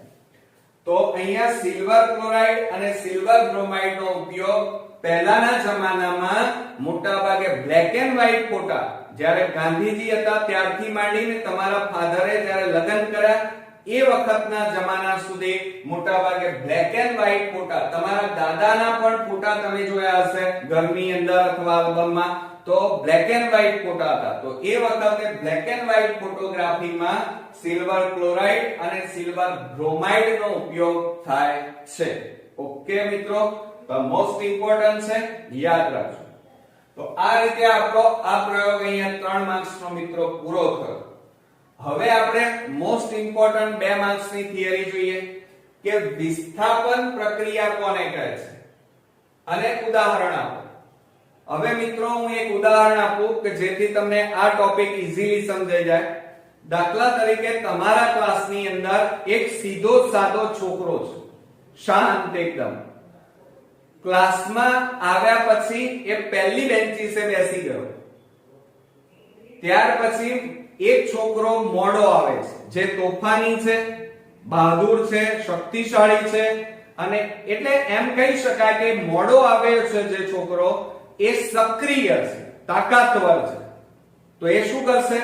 પહેલી બેન્ચીસે જે પેલો સીધો સાદો છોકરો બેઠો છે, શાંત બેઠો છે, એને નબળો છોકરો છે, એને ધક્કો મારીને છેલ્લી બેન્ચે મોકલી દેશે અને પોતે ભલે મોડો આવ્યો છે પણ તાકાતના જોરે સક્રિય છે એટલે પહેલી બેન્ચીસે બેસી જશે. એટલે કોણે તાકાત વાપરી? જે તાકાતવર હતો, એ સક્રિય હતો. એ તો બસ અહીંયા એ જ ઉદાહરણમાં આપણે અહીંયા ભણવાનું છે કે જે રાસાયણિક પ્રક્રિયામાં વધુ ક્રિયાશીલ, સમજો, વધુ ક્રિયાશીલ તત્વ એટલે પેલો તાકાતવર છોકરો, એ ઓછા ક્રિયાશીલ એટલે નબળા છોકરા તત્વને તેના સંયોજન એટલે કે દ્રાવણમાંથી, દ્રાવણ એટલે બેન્ચીસ માંથી દૂર કરી નાખે છે. આ ક્રિયાને વિસ્થાપન પ્રક્રિયા કહે છે. તો ફરીથી હવે ધ્યાન આપો, મોસ્ટ ઇમ્પોર્ટન્ટ ક્વેશ્ચન છે. જે રાસાયણિક પ્રક્રિયામાં વધુ ક્રિયાશીલ તત્વ ઓછા ક્રિયાશીલ તત્વને તેના દ્રાવણમાંથી દૂર કરી નાખે છે, આ ક્રિયાને વિસ્થાપન પ્રક્રિયા કહેવાય. સમજો, ફરી એકવાર રિપીટ કરું છું કે જે રાસાયણિક પ્રક્રિયામાં વધુ ક્રિયાશીલ તત્વ એ ઓછા ક્રિયાશીલ તત્વને તેના સંયોજન દ્રાવણમાંથી દૂર કરવાની ક્રિયાને વિસ્થાપન પ્રક્રિયા કહેવાય. એટલે સક્રિય તત્વો ઓછા સક્રિય તત્વને તેના દ્રાવણમાંથી કાઢી મૂકે, જેમ પેલા નબળા છોકરાને કાઢી મૂક્યો એ રીતે. બરોબર? તો આપણે કેટલાક ઉદાહરણ જોઈએ. જો અહીંયા ઝીંક એટલે જસત કહેવાય. એનું બીજું નામ શું છે મિત્રો? ઝીંક એટલે Zn, Zn એટલે જસત અને ઘન સ્વરૂપે છે એટલે S. અને દ્રાવણ અહીંયા કયું છે? AgNO3 એટલે કે સિલ્વર નાઇટ્રેટ કહેવાય. અને એ જલીય દ્રાવણ છે. કેવું દ્રાવણ છે? જલીય દ્રાવણ, જેને એક્વસ કહેવાય. એક્વસ એટલે જલીય દ્રાવણ. હવે તમે જાણો છો કે આ સિલ્વર છે, સિલ્વર નાઇટ્રેટ. આ સિલ્વર એટલે ચાંદી, ચાંદીને તમે એક ઉદાહરણ જુઓ. દાખલા તરીકે તમે બજારમાંથી જ્યારે ચાંદી લાવો, કોઈ માળા લાવો, કોઈ ચેન લાવો, એને તમે બહાર ઘરમાં 10-15 દિવસ સુધી રાખી મૂકો તો એ ચેન તમારી કાળી પડી જાય છે. કેમ કાળી પડી ગઈ? કારણ કે સક્રિય ધાતુ છે. તો અહીંયા જુઓ, આ સિલ્વર એ સક્રિય છે, બરોબર, પરંતુ ધ્યાન આપજો, બરોબર, આ Zn છે એ એના કરતા વધારે સક્રિય છે. એટલે આ વધારે સક્રિય છે, જ્યારે Ag એ ઓછું સક્રિય છે એના કરતા. તો હવે શું કરશે? આ જસત એ આ સિલ્વર નાઇટ્રેટના દ્રાવણમાંથી આ Ag ને છૂટો પાડી દે છે. પેલા નબળો છોકરો છે, નબળો છોકરો, આ બહાદુર છોકરો, તો નબળા છોકરાને કાઢી મૂકે છે દ્રાવણમાંથી. તો કાઢી મૂકે અને પોતે જોડાઈ જાય છે, એટલે ZnNO3 બની જાય છે અને સિલ્વર એટલે ચાંદી છૂટું પડે છે. હવે જુઓ, ZnNO3 સાથે જોડાયો એટલે એને ઝિંક નાઇટ્રેટ કહેવાય. હવે ઝિંક નાઇટ્રેટ નું અણુસૂત્ર શું છે? ZnNO3 whole twice. અને નીચે શું લખ્યું છે? એક્વસ. એક્વસ એટલે જલીય દ્રાવણ કહેવાય. ઓકે મિત્રો, હવે સમજો જરા. હવે બંને બાજુ આપણું સમીકરણ સંતુલિત છે કે નહીં એ પણ ચેક કરી લઈએ. તો Zn અહીંયા એક જ છે, તો આ બાજુ નિપજમાં પણ એક. હવે સિલ્વર અહીંયા 2 છે, તો સિલ્વર પણ આ બાજુ 2. NO3 કેટલા છે? જુઓ, આગળ 2 છે એટલે NO3 2 કહેવાય, નાઇટ્રેટ 2. તો અહીંયા પણ આ નાઇટ્રેટ 2 કહેવાય. એટલે બંને બાજુ તમારા અણુ પરમાણુની સંખ્યાઓ, તત્વોની સંખ્યાઓ સમાન છે. એટલે આ સમીકરણ સંતુલિત કહી શકાય. એ જ રીતે આપણે બીજું એક ઉદાહરણ લઈએ, આયર્ન. આ લોખંડ એ વધારે સક્રિય છે. એ તમે બધા જાણો છો કે લોખંડની કીલી બજારમાંથી લાવો ત્યારે કેવી હોય, અને એ જ લોખંડની કીલીને પાણીમાં પલાળી અને મૂકી દો ચોમાસામાં, તો અઠવાડિયા પછી જોશો તો એના ઉપર એનો કલર દૂર થઈ ગયો હશે, એના ઉપર કાટ લાગી જાય, જેને આપણે રસ્ટ કહીએ છીએ. તો આ આયર્ન એ વધારે સક્રિય છે, જ્યારે એની સરખામણીમાં તાંબુ ઓછું સક્રિય છે. સમજો જરા, તાંબુ પણ સક્રિય છે, પણ તમે જુઓ, લોખંડનું એક વાસણ લો અને તાંબાનું વાસણ, બંને એ સરખા દિવસ તમે રાખી મૂકો તો તાંબાના વાસણો લાંબા સમયે પોતાનો કલર એટલે કે પોતાની ચરકાટ ગુમાવે છે, જ્યારે આ લોખંડ અઠવાડિયામાં મોટા ભાગે પોતાની ચમક ગુમાવી બેસે છે. એટલે આ આયર્ન વાતાવરણમાં રહેલા ઓક્સિજન સાથે ઝડપથી પ્રક્રિયા કરે છે, એટલે આ વધારે સક્રિય છે, આ ઓછું સક્રિય છે. એટલે આ કોપર સલ્ફેટ નું દ્રાવણ છે, જે જલીય દ્રાવણ કહેવાય, એક્વસ. અને આયર્ન એક ઘન સ્વરૂપે છે અને સોલિડ કહેવાય. તો આ સક્રિય ધાતુ આ દ્રાવણમાંથી કોપર એટલે કે તાંબાને દૂર કરી નાખે છે, કાઢી નાખે છે. કાઢી નાખે એટલે આયર્ન Fe અને આ SO4 એ બંને ભેગા થઈ જાય એટલે આયર્ન સલ્ફેટ એક્વસ બને છે. અને શું છૂટું પડે છે? કોપર એટલે તાંબુ, સોલિડ એટલે કે ઘન સ્વરૂપે છૂટું પડે છે. ખ્યાલ આવ્યો મિત્રો? એ જ રીતે આપણે ત્રીજું ઉદાહરણ લઈએ, ઝિંક એટલે જસત. એને પાછા કોપર સલ્ફેટના દ્રાવણમાં તમે સાથે રાસાયણિક પ્રક્રિયા કરીએ તો આ ઝિંક એ વધારે સક્રિય છે, તાંબુ ઓછું સક્રિય છે. એટલે આ જસત કોપર સલ્ફેટના દ્રાવણમાંથી કોપરને દૂર કરે છે અને પોતે એની સાથે જોડાઈ જાય છે. એટલે ઝિંક અને SO4 એટલે ZnSO4 જેને ઝિંક સલ્ફેટ કહેવાય, જે જલીય દ્રાવણ છે. અને શું છૂટું પડે છે મિત્રો? કોપર એ ઘન સ્વરૂપે છૂટું પડે છે. ઓકે, લાસ્ટ છેલ્લું ઉદાહરણ લઈએ, લેડ એટલે સીસુ કહેવાય, Pb એ ઘન સ્વરૂપે છે અને એને કોપર ક્લોરાઇડ આ વધારે સક્રિય ધાતુ કહેવાય, આ ઓછી સક્રિય ધાતુ છે. એટલે આ વધારે સક્રિય ધાતુ ઓછા સક્રિય ધાતુ ધરાવતા દ્રાવણમાંથી આ કોપર ક્લોરાઇડ કહેવાય, CuCl2. એટલે કોપર ક્લોરાઇડ નું જલીય દ્રાવણમાંથી કોપરને કાઢી મૂકે છે, દૂર કરે છે અને આ લેડ ક્લોરીન સાથે જોડાઈ જાય છે. તો શું બની જાય? PbCl2 જેને લેડ ક્લોરાઇડ કહેવાય, જે જલીય દ્રાવણ એટલે કે એક્વસ તરીકે ઓળખાય છે. અને શું બાકી રહે છે મિત્રો? કોપર એટલે કે તાંબુ છૂટું પડે છે.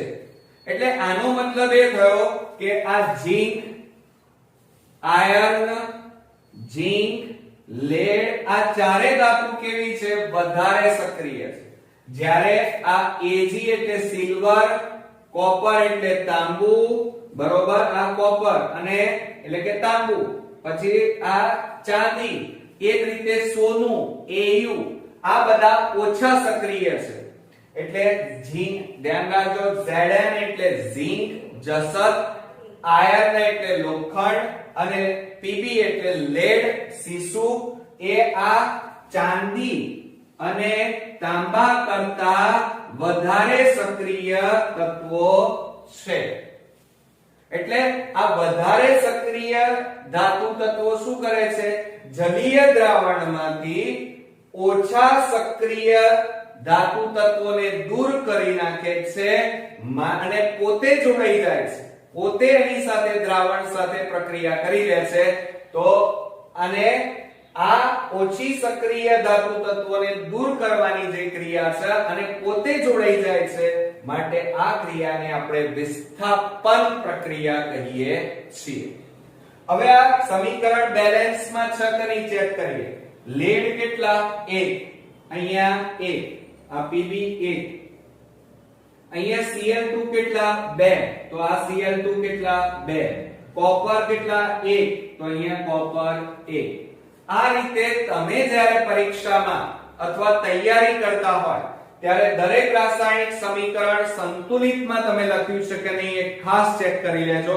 કારણ કે ભૂલથી પણ જો તમે આ બગડો લખવાનો રહી ગયો, આખો પ્રશ્ન તમે બોર્ડમાં લખીને આવ્યા છો, 1 માર્ક્સ કપાઈ જશે. તમારી બધી મહેનત પાણીમાં જશે. કેમ? કારણ કે તમારું આ સમીકરણ સંતુલિત નથી મિત્રો. એટલે જ્યારે તમે ઘરે આ વિડિયો જોયા પછી, સમજ્યા પછી તમે જાતે તૈયારી કરતા હોય ત્યારે આ કેમિસ્ટ્રીના દરેકે દરેક પ્રશ્નો લખીને તૈયાર કરજો. તો ચાલો શરૂ કરીએ ભાગ 12 માં. આજનો આપણો પ્રયોગ છે ઓક્સિડેશન અને રિડક્શન માટેનો. કે અહીંયા તમે આકૃતિ જોઈ રહ્યા છો, આ આકૃતિ તમારે નોટપેન ની લઈ અને ચોપડાની અંદર સરસ રીતે દોરવાની છે અને તૈયાર પણ કરવાની છે. હવે જુઓ, આપણે પ્રયોગ જોઈએ તો કોપર એટલે કે તાંબુ નું કોપર ઓક્સાઇડમાં થતું ઓક્સિડેશન સમજો જરા. ઓક્સિડેશન સમજવું એટલે કે કોપર એટલે તાંબુ કહેવાય. તાંબાનું ઓક્સિડેશન કેવી રીતે થાય છે એ અહીંયા સમજવાનું છે.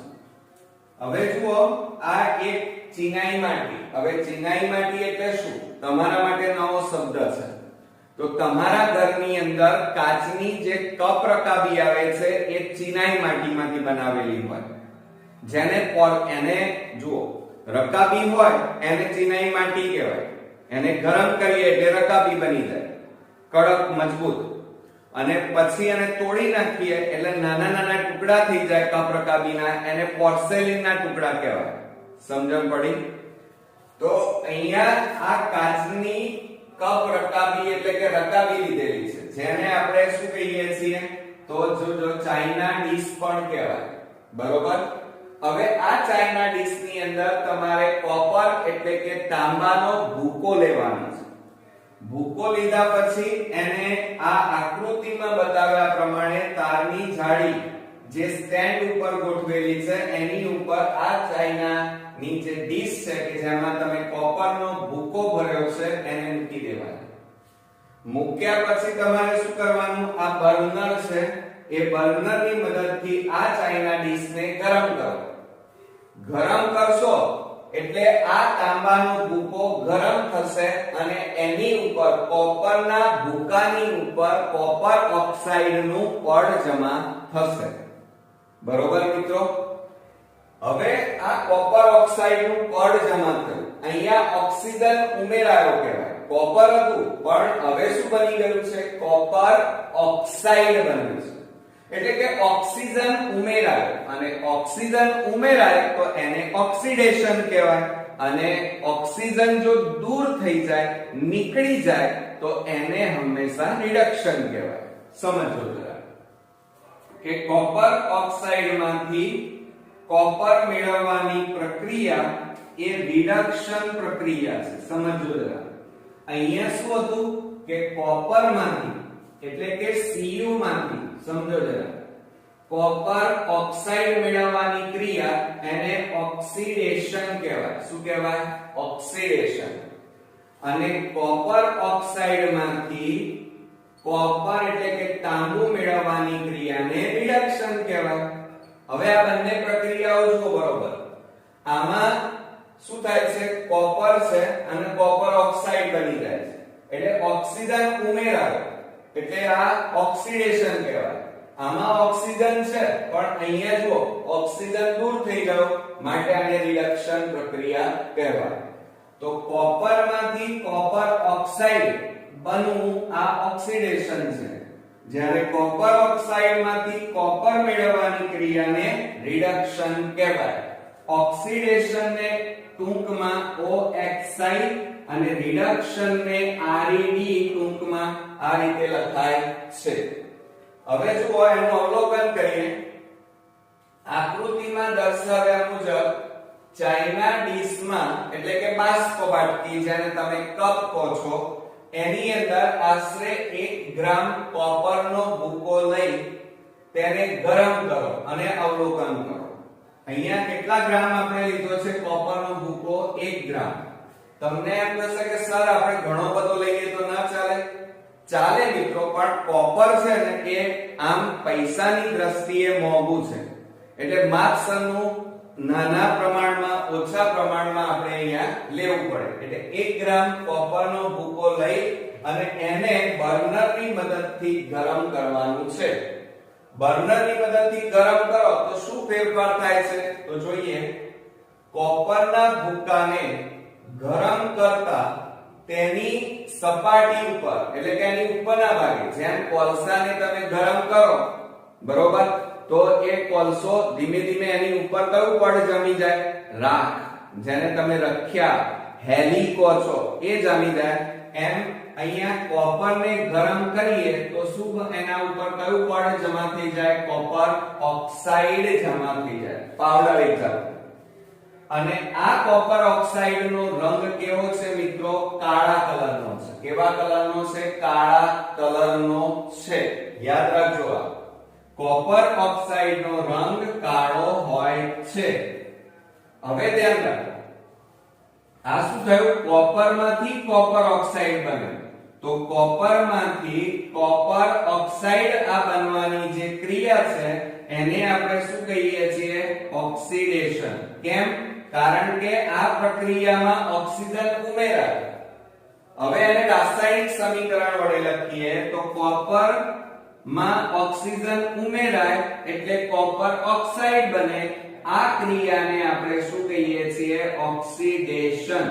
એટલે કે ઓક્સિજન અહીંયા ઉમેરાય છે જુઓ વત્તા O2 લખ્યું છે એટલે કે ઓક્સિજન ઉમેરાય છે માટે એને ઓક્સિડેશન પ્રક્રિયા કહેવાય બીજું તમે અહીંયા કોપરના ભૂકાને ગરમ કર્યું છે એટલે અહીંયા મેં ઉષ્મા એમ લખ્યું છે અને ઉષ્મા ન લખવું હોય તો મેં તમને ગયા વિડિયોમાં પણ બતાવ્યું છે તમે આવું ચિહ્ન બતાવી દો બરોબર ત્રિકોણાકારનું તો એનો મતલબ કે આ રાસાયણિક પ્રક્રિયાને ગરમ કરવામાં આવી છે ઓકે ક્લિયર મિત્રો અચ્છા એટલે એનો મતલબ શું થયો કે કોપર જોડે ઓક્સિજન ઉમેરાય એડ થાય ઉમેરાય તો શું બની જાય કોપર ઓક્સાઇડ તો આ ક્રિયાને ઓક્સિડેશન કહેવામાં આવે છે હવે જુઓ કોપર કેટલા છે 2 ઓક્સિજન કેટલા છે 2 તો અહીંયા જુઓ અહીંયા કોપર કેટલા છે 2 ઓક્સિજન કેટલા છે 2 એટલે આ રાસાયણિક પ્રક્રિયા સંતુલિત છે એમ કહેવાય એટલે 2Cu O2 gives 2CuO clear હવે જુઓ ગરમ કોપર ઓક્સાઇડ અત્યારે હાલ આપણો આ તાંબુ ગરમ કર્યું એટલે ઉપર કયું પડ જમા થઈ ગયું કોપર ઓક્સાઇડ નું હવે આ ગરમ કોપર ઓક્સાઇડ ઉપર હાઇડ્રોજન વાયુ કયો વાયુ જુઓ અહીંયા હાઇડ્રોજન વાયુ પસાર કરતા પાછું આપણે કોપર એટલે કે તાંબુ મળી જાય છે સમજો કોપર ને ગરમ કરીએ તો કોપર ઓક્સાઇડ બની જાય એટલે કોપર ગુમ થઈ ગયું અદ્રશ્ય થઈ ગયું કેમ કારણ કે કોપર ને ગરમ કરો તો કોપર ઓક્સાઇડ બની જાય હવે આ કોપર ઓક્સાઇડ જે અદ્રશ્ય છે કારણ કે આની અંદર તાંબુ છે પણ અદ્રશ્ય છે હવે એને પાછું મેળવવું હોય તો એની ઉપરથી કયો વાયુ પસાર કરવો પડે હાઇડ્રોજન વાયુ પસાર કરવો પડે હાઇડ્રોજન વાયુ પસાર કરો એટલે અહીંયા શું થશે જોજો ઓક્સિજન દૂર થઈ જશે અને ઓક્સિજન દૂર થાય હાઇડ્રોજન ઉમેરાય સમજો ઓક્સિજન દૂર થાય હાઇડ્રોજન ઉમેરાય તો એને શું કહેવાય આ રાસાયણિક પ્રક્રિયાને આપણે રિડક્શન પ્રક્રિયા કહીએ છીએ કઈ પ્રક્રિયા કહીએ છીએ મિત્રો રિડક્શન પ્રક્રિયા કહેવાય યાદ રાખજો મોસ્ટ ઇમ્પોર્ટન્ટ ક્વેશ્ચન છે કે CuO એટલે કોપર ઓક્સાઇડ જે ઘન સ્વરૂપે છે એમાં હાઇડ્રોજન અને આ ગરમ છે એમાં હાઇડ્રોજન વાયુ પસાર કરો વાયુ એટલે G ગેસ એ પસાર કરો તો આ H2 અને આ O બે બંને જોડાઈ જાય એટલે શું છૂટું પડે કોપર અને પાણી છૂટું પડે છે પણ પાણી વરાળ સ્વરૂપે છૂટી પડે છે એટલા માટે અહીંયા G લખ્યું છે અને કોપર આપણું ઘન સ્વરૂપે ભૂકા સ્વરૂપે સોલિડ સ્વરૂપે મળે છે માટે અહીંયા S લખવામાં આવ્યું છે ઓકે મિત્રો ખ્યાલ આવ્યો એટલે અહીંયા જુઓ ઓક્સિજન ઉમેરાય તો ઓક્સિડેશન અને અહીંયાથી આ ઓક્સિજન દૂર થઈ જાય અને હાઇડ્રોજન ઉમેરાય તો આને શું કહેવાય રિડક્શન પ્રક્રિયા કહેવાય ક્લિયર આવડ્યો પ્રયોગ હવે જો અહીંયા આ રાસાયણિક સમીકરણ આપણું સંતુલિત છે કે નહીં એ ચેક કરીએ તો CuO H2 તો જો અહીંયા આ H2 કેટલા છે હાઇડ્રોજન 2 તો અહીંયા હાઇડ્રોજન 2 ઓક્સિજન 1 ઓક્સિજન 1 Cu1 તો આ Cu1 એટલે આ રાસાયણિક પ્રક્રિયા સંતુલિત છે અને સાથે સાથે તમે લખવામાં પણ બરોબર ધ્યાન આપજો કે આ રીતે જો તમે બોર્ડમાં સરસ રીતે લખેલું હશે તો એક પણ માર્ક્સ મિત્રો કપાશે નહીં, પણ મોટા ભાગના 90% સ્ટુડન્ટ્સ આ રાસાયણિક સમીકરણમાં ભૂલો કરે છે, માટે સાયન્સમાં 80 માંથી 80 ગુણ ક્યારે આવતા નથી. અને એવા જ વિદ્યાર્થીઓ 80 માંથી 80 ગુણ મેળવી શકે જે નાની નાની બાબતોમાં પણ ચોકસાઈ રાખતા હોય. તો લખીને તૈયાર કરવાના છે મિત્રો, આ યાદ રાખજો. અને આ સમીકરણો આ આપણે કેમિસ્ટ્રી એટલે કે રસાયણ વિજ્ઞાનનું ચેપ્ટર ભણી રહ્યા છીએ, અને એમાં આ જે સમીકરણ હોય એ 5-5 વાર લખવા પડે, અને આકૃતિ છે એ 2 થી 3 વાર દોરી અને મોઢે કરવી પડે. થિયરી ક્યારે ગોખાય નહીં, એને સમજવાની હોય, અને સમજ્યા પછી જો તમે તૈયાર કરો તો ક્યારે તમે ભૂલશો નહીં. ઓકે મિત્રો, તો આ હતો આપણો 3 માર્ક્સનો બોર્ડની એક્ઝામ માટેનો અગત્યનો પ્રશ્ન. હવે ત્યાર પછી આપણે 2 માર્ક્સમાં મિત્રો મોસ્ટ ઇમ્પોર્ટન્ટ ક્વેશ્ચન્સ આપણે ભણવા જઈ રહ્યા છીએ, અને એ છે મિત્રો ટૂંકનો ખોરાપણું. ખોરાપણું એટલે શું? દાખલા તરીકે તમારા ઘરમાં રાંધેલી વસ્તુ હશે, તમારી મમ્મીએ રોટલી બનાવી, ભાખરી બનાવી, અથવા તો કોઈ ઢોકળા બનાવ્યા હોય, અથવા બીજી કોઈ વાનગી બનાવી હોય, એને 3-4 દિવસ રાખી મૂકો, અથવા ખીચડી વઘારેલી હોય એને 2-3 દિવસ રાખી મૂકીએ, અને 2-3 દિવસ પછી જ્યારે તમે ખીચડી કે પાઉં કે બ્રેડ એ રોટલી તમે ખાવશો તો તમને મજા નથી આવતી. એક તો એ ખોરાક દુર્ગંધ મારે છે, વાસ મારે છે, અને બીજું જ્યારે તમે એને ખાઓ એટલે કે અંદર મોઢામાં જવા દો તો એનો સ્વાદ બદલાયેલો લાગે છે, એટલે કે ખોરું થઈ ગયું એમ કહીએ છીએ. દાખલા તરીકે ઘઉંનો લોટ લાંબા સમય સુધી પડ્યો રહે અને પછી જ્યારે તમે એને ઉપયોગમાં લેવા જાવ તો તમારી મમ્મી એવો શબ્દ વાપરે છે કે આ લોટ ખોરો થઈ ગયો છે. તો એનો મતલબ એ થયો ખોરાપણું એટલે કેટલાક ખોરાક એવા છે કે જેમના સ્વાદ અને ગંધ એટલે કે વાસ બદલાઈ જાય છે. બરોબર? તો આ સ્વાદ અને ગંધ જે એડ થાય છે, સ્વાદ બદલાઈ જાય અને એ ખોરાકમાંથી વિશિષ્ટ પ્રકારની ગંધ આવે તો એને આપણે ખોરાકનું ખોરાપણું કહેવાય. ક્લિયર? હવે એવું કે શું થયું ખોરાકમાં કે આપણો ખોરાક બગડી ગયો મિત્રો? તો એનું કારણ એ છે કારણ કે આપણો જે ખોરાક છે એ જ્યારે આપણે ખુલ્લા વાતાવરણમાં મૂકી રાખીએ ત્યારે એ વાતાવરણના ઓક્સિજન સાથે પ્રક્રિયા કરે છે. એટલે એનો મતલબ એ થયો, સમજો જરા, કે આપણો જે ખોરાક છે એ વાતાવરણમાં ખુલ્લો મૂકો એટલે વાતાવરણના ઓક્સિજન સાથે જોડાઈ જાય, વાતાવરણના ઓક્સિજન સાથે રાસાયણિક પ્રક્રિયા કરે, અને રાસાયણિક પ્રક્રિયા કરી નાખે, ઓક્સિજન ઉમેરાય એટલે અહીંયા કઈ ક્રિયા થાય? ઓક્સિડેશન થાય. ખોરાકનું શું થઈ જાય મિત્રો? ઓક્સિડેશન થાય. અને ઓક્સિડેશન થાય એટલે ખોરાકનો સ્વાદ પણ બદલાઈ જાય અને એમાં વિશિષ્ટ પ્રકારની ગંધ ઉમેરાઈ જાય, એટલે એ ખોરાક ખાવા લાયક રહે નહીં. બરોબર? જોઈએ ચાલો કે કેટલાક તૈલી પદાર્થો એટલે દાખલા તરીકે તમારી મમ્મી ભજીયા, બટાકાવડા આવું કંઈક બનાવતી હોય છે, એ તૈલી પદાર્થો કહેવાય. મોઢામાં પાણી આવી ગયું કેમ? તો એ તૈલી પદાર્થ અથવા ચરબીજન્ય એટલે દૂધમાંથી ચરબી જેનામાં હોય એવા ખોરાકના પદાર્થો, એવા પદાર્થોને જો વાતાવરણમાં ખુલ્લા રાખતા તેનું શું થઈ જાય છે મિત્રો?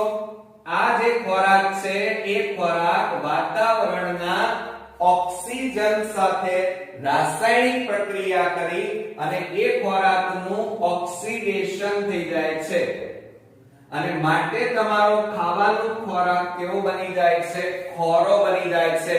અને એટલા માટે તમે જોયું હશે કે ઘણા બધા ખોરાકના પેકેટ તમે બજારમાંથી લાવો તો એની ઉપર એક્સપાયર્ડ ડેટ લખેલી હોય છે, અને એ એક્સપાયર્ડ ડેટ પૂરી થઈ જાય પછી જો તમે ખોરાક ખાઓ તો તેનો સ્વાદ બદલાયેલો લાગે છે, એ ખાવા લાયક હોતો નથી. જેને લીધે ખોરાકનું ઓક્સિડેશન થાય એટલે જેને લીધે તેનો સ્વાદ બદલાઈ જાય. શું બદલાય મિત્રો? સ્વાદ. અને બીજું એમની ગંધ, મોટા ભાગે એની સ્મેલ બદલાઈ જાય છે. આ ક્રિયાને આપણે ખોરાપણું કહીએ છીએ. શું કહીએ છીએ મિત્રો? ખોરાપણું. બરોબર. હવે સામાન્ય રીતે તૈલી અને ચરબીજન્ય ખોરાકમાં થતું ખોરાપણું જો અટકાવવું હોય, તમારે ખોરાપણું અટકાવવું હોય, માની લો તમે બજારમાં જાઓ તો દુકાનમાંથી તમે ઘણા બધા પડીકા ખાવ છો અને લાંબા સમય સુધી વેફર હોય, બટાકાની કાતરી હોય કે આવી કોઈ પણ વસ્તુ પડીકામાં હોય છે અને લાંબા સમય સુધી, મહિનાઓ સુધી સ્વાદ પણ બદલાયેલો હોતો નથી કે એમાં વિશિષ્ટ કોઈ ગંધ પણ હોતી નથી. એટલે કહેવાનો મતલબ કે તમે જે તૈલી અને ચરબીજન્ય પદાર્થ છે એ પદાર્થને ખોરો થતો અટકાવવા માટે તેમાં ઓક્સિડેશન પ્રક્રિયાનો પ્રતિકાર કરે, એટલે કે ઓક્સિજન ઉમેરાવા દેવાનો નહીં. જુઓ, ખોરાકમાં ઓક્સિજન ઉમેરાઈ જાય ને એટલે એ ખોરાક ખાવા લાયક રહે નહીં, ખોરું થઈ જાય. તો હવે આપણે શું કરવું પડે? ઓક્સિજન દૂર કરવો પડે. ઓક્સિજન અંદર એડ ન થાય. આપણા ખોરાકમાં આ ઓક્સિજન ઉમેરાઈ ન જાય, એડ ન થાય, એટલા માટે આ ઓક્સિજનને દૂર રાખવો પડે. દૂર રાખવા માટે એમાં મોટા ભાગે ઓક્સિજનનો પ્રતિકાર એટલે વિરોધ કરી શકે એવો પદાર્થ ઉમેરવામાં આવે છે, જેને એન્ટીઓક્સિડન્ટ પદાર્થ કહે છે. મોસ્ટ ઇમ્પોર્ટન્ટ, યાદ રાખજો ટૂંકા પ્રશ્નમાં. કયો પદાર્થ ઉમેરવાનો? તો તમે જે પડીકા ખાવ છો અથવા તો જે તૈલી અથવા ચરબીજન્ય ખોરાકને લાંબા સમય સુધી સાચવવા માટે એમાં એન્ટીઓક્સિડન્ટ પદાર્થ ઉમેરવામાં આવે છે, જે ઓક્સિજનને ઉમેરતા અટકાવે છે. એટલે કે આપણા ખોરાકની ઓક્સિજન સાથે થતી પ્રક્રિયા અટકાવવાનું કામ કરે છે, પ્રતિકાર કરવાનું કામ કરે છે મિત્રો. ઓકે. બીજું, ઉપરાંત ખોરાકને હવાચુસ્ત બંધ કરવામાં આવે. જ્યારે પડીકાઓનું પેકિંગ થતું હોય ત્યારે હવાચુસ્ત કરવામાં આવે. શું કરવામાં આવે છે? હવાચુસ્ત, એટલે કે અંદર હવા ન રહેવી જોઈએ એ રીતે એને પેકિંગ કરવામાં આવે છે. તેનું ઓક્સિડેશન ધીમું થવાથી ખોરાપણું અટકે છે. ક્લિયર? અચ્છા. બીજું, તમે બટાકાની ચિપ્સ ખાધી હશે. શું ખાધી છે? બટાકાની ચિપ્સ, જેને આપણે કાતરી કહીએ છીએ.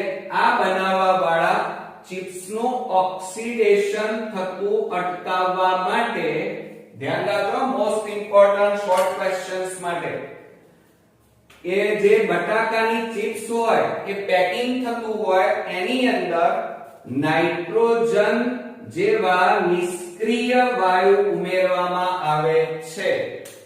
બટાકાની ચિપ્સ એટલે કે વેફરને બગડતી અટકાવવા માટે જ્યારે એ બટાકાની ચિપ્સ, કાતરી, વેફર જ્યારે પેકિંગ થાય ત્યારે એની અંદર, એ પેકિંગની અંદર નાઇટ્રોજન જેવા નિષ્ક્રિય વાયુ અંદર ભરી દેવામાં આવે છે, જેના કારણે આ જે બટાકાની ચિપ્સ છે એનું ઓક્સિડેશન થતું નથી.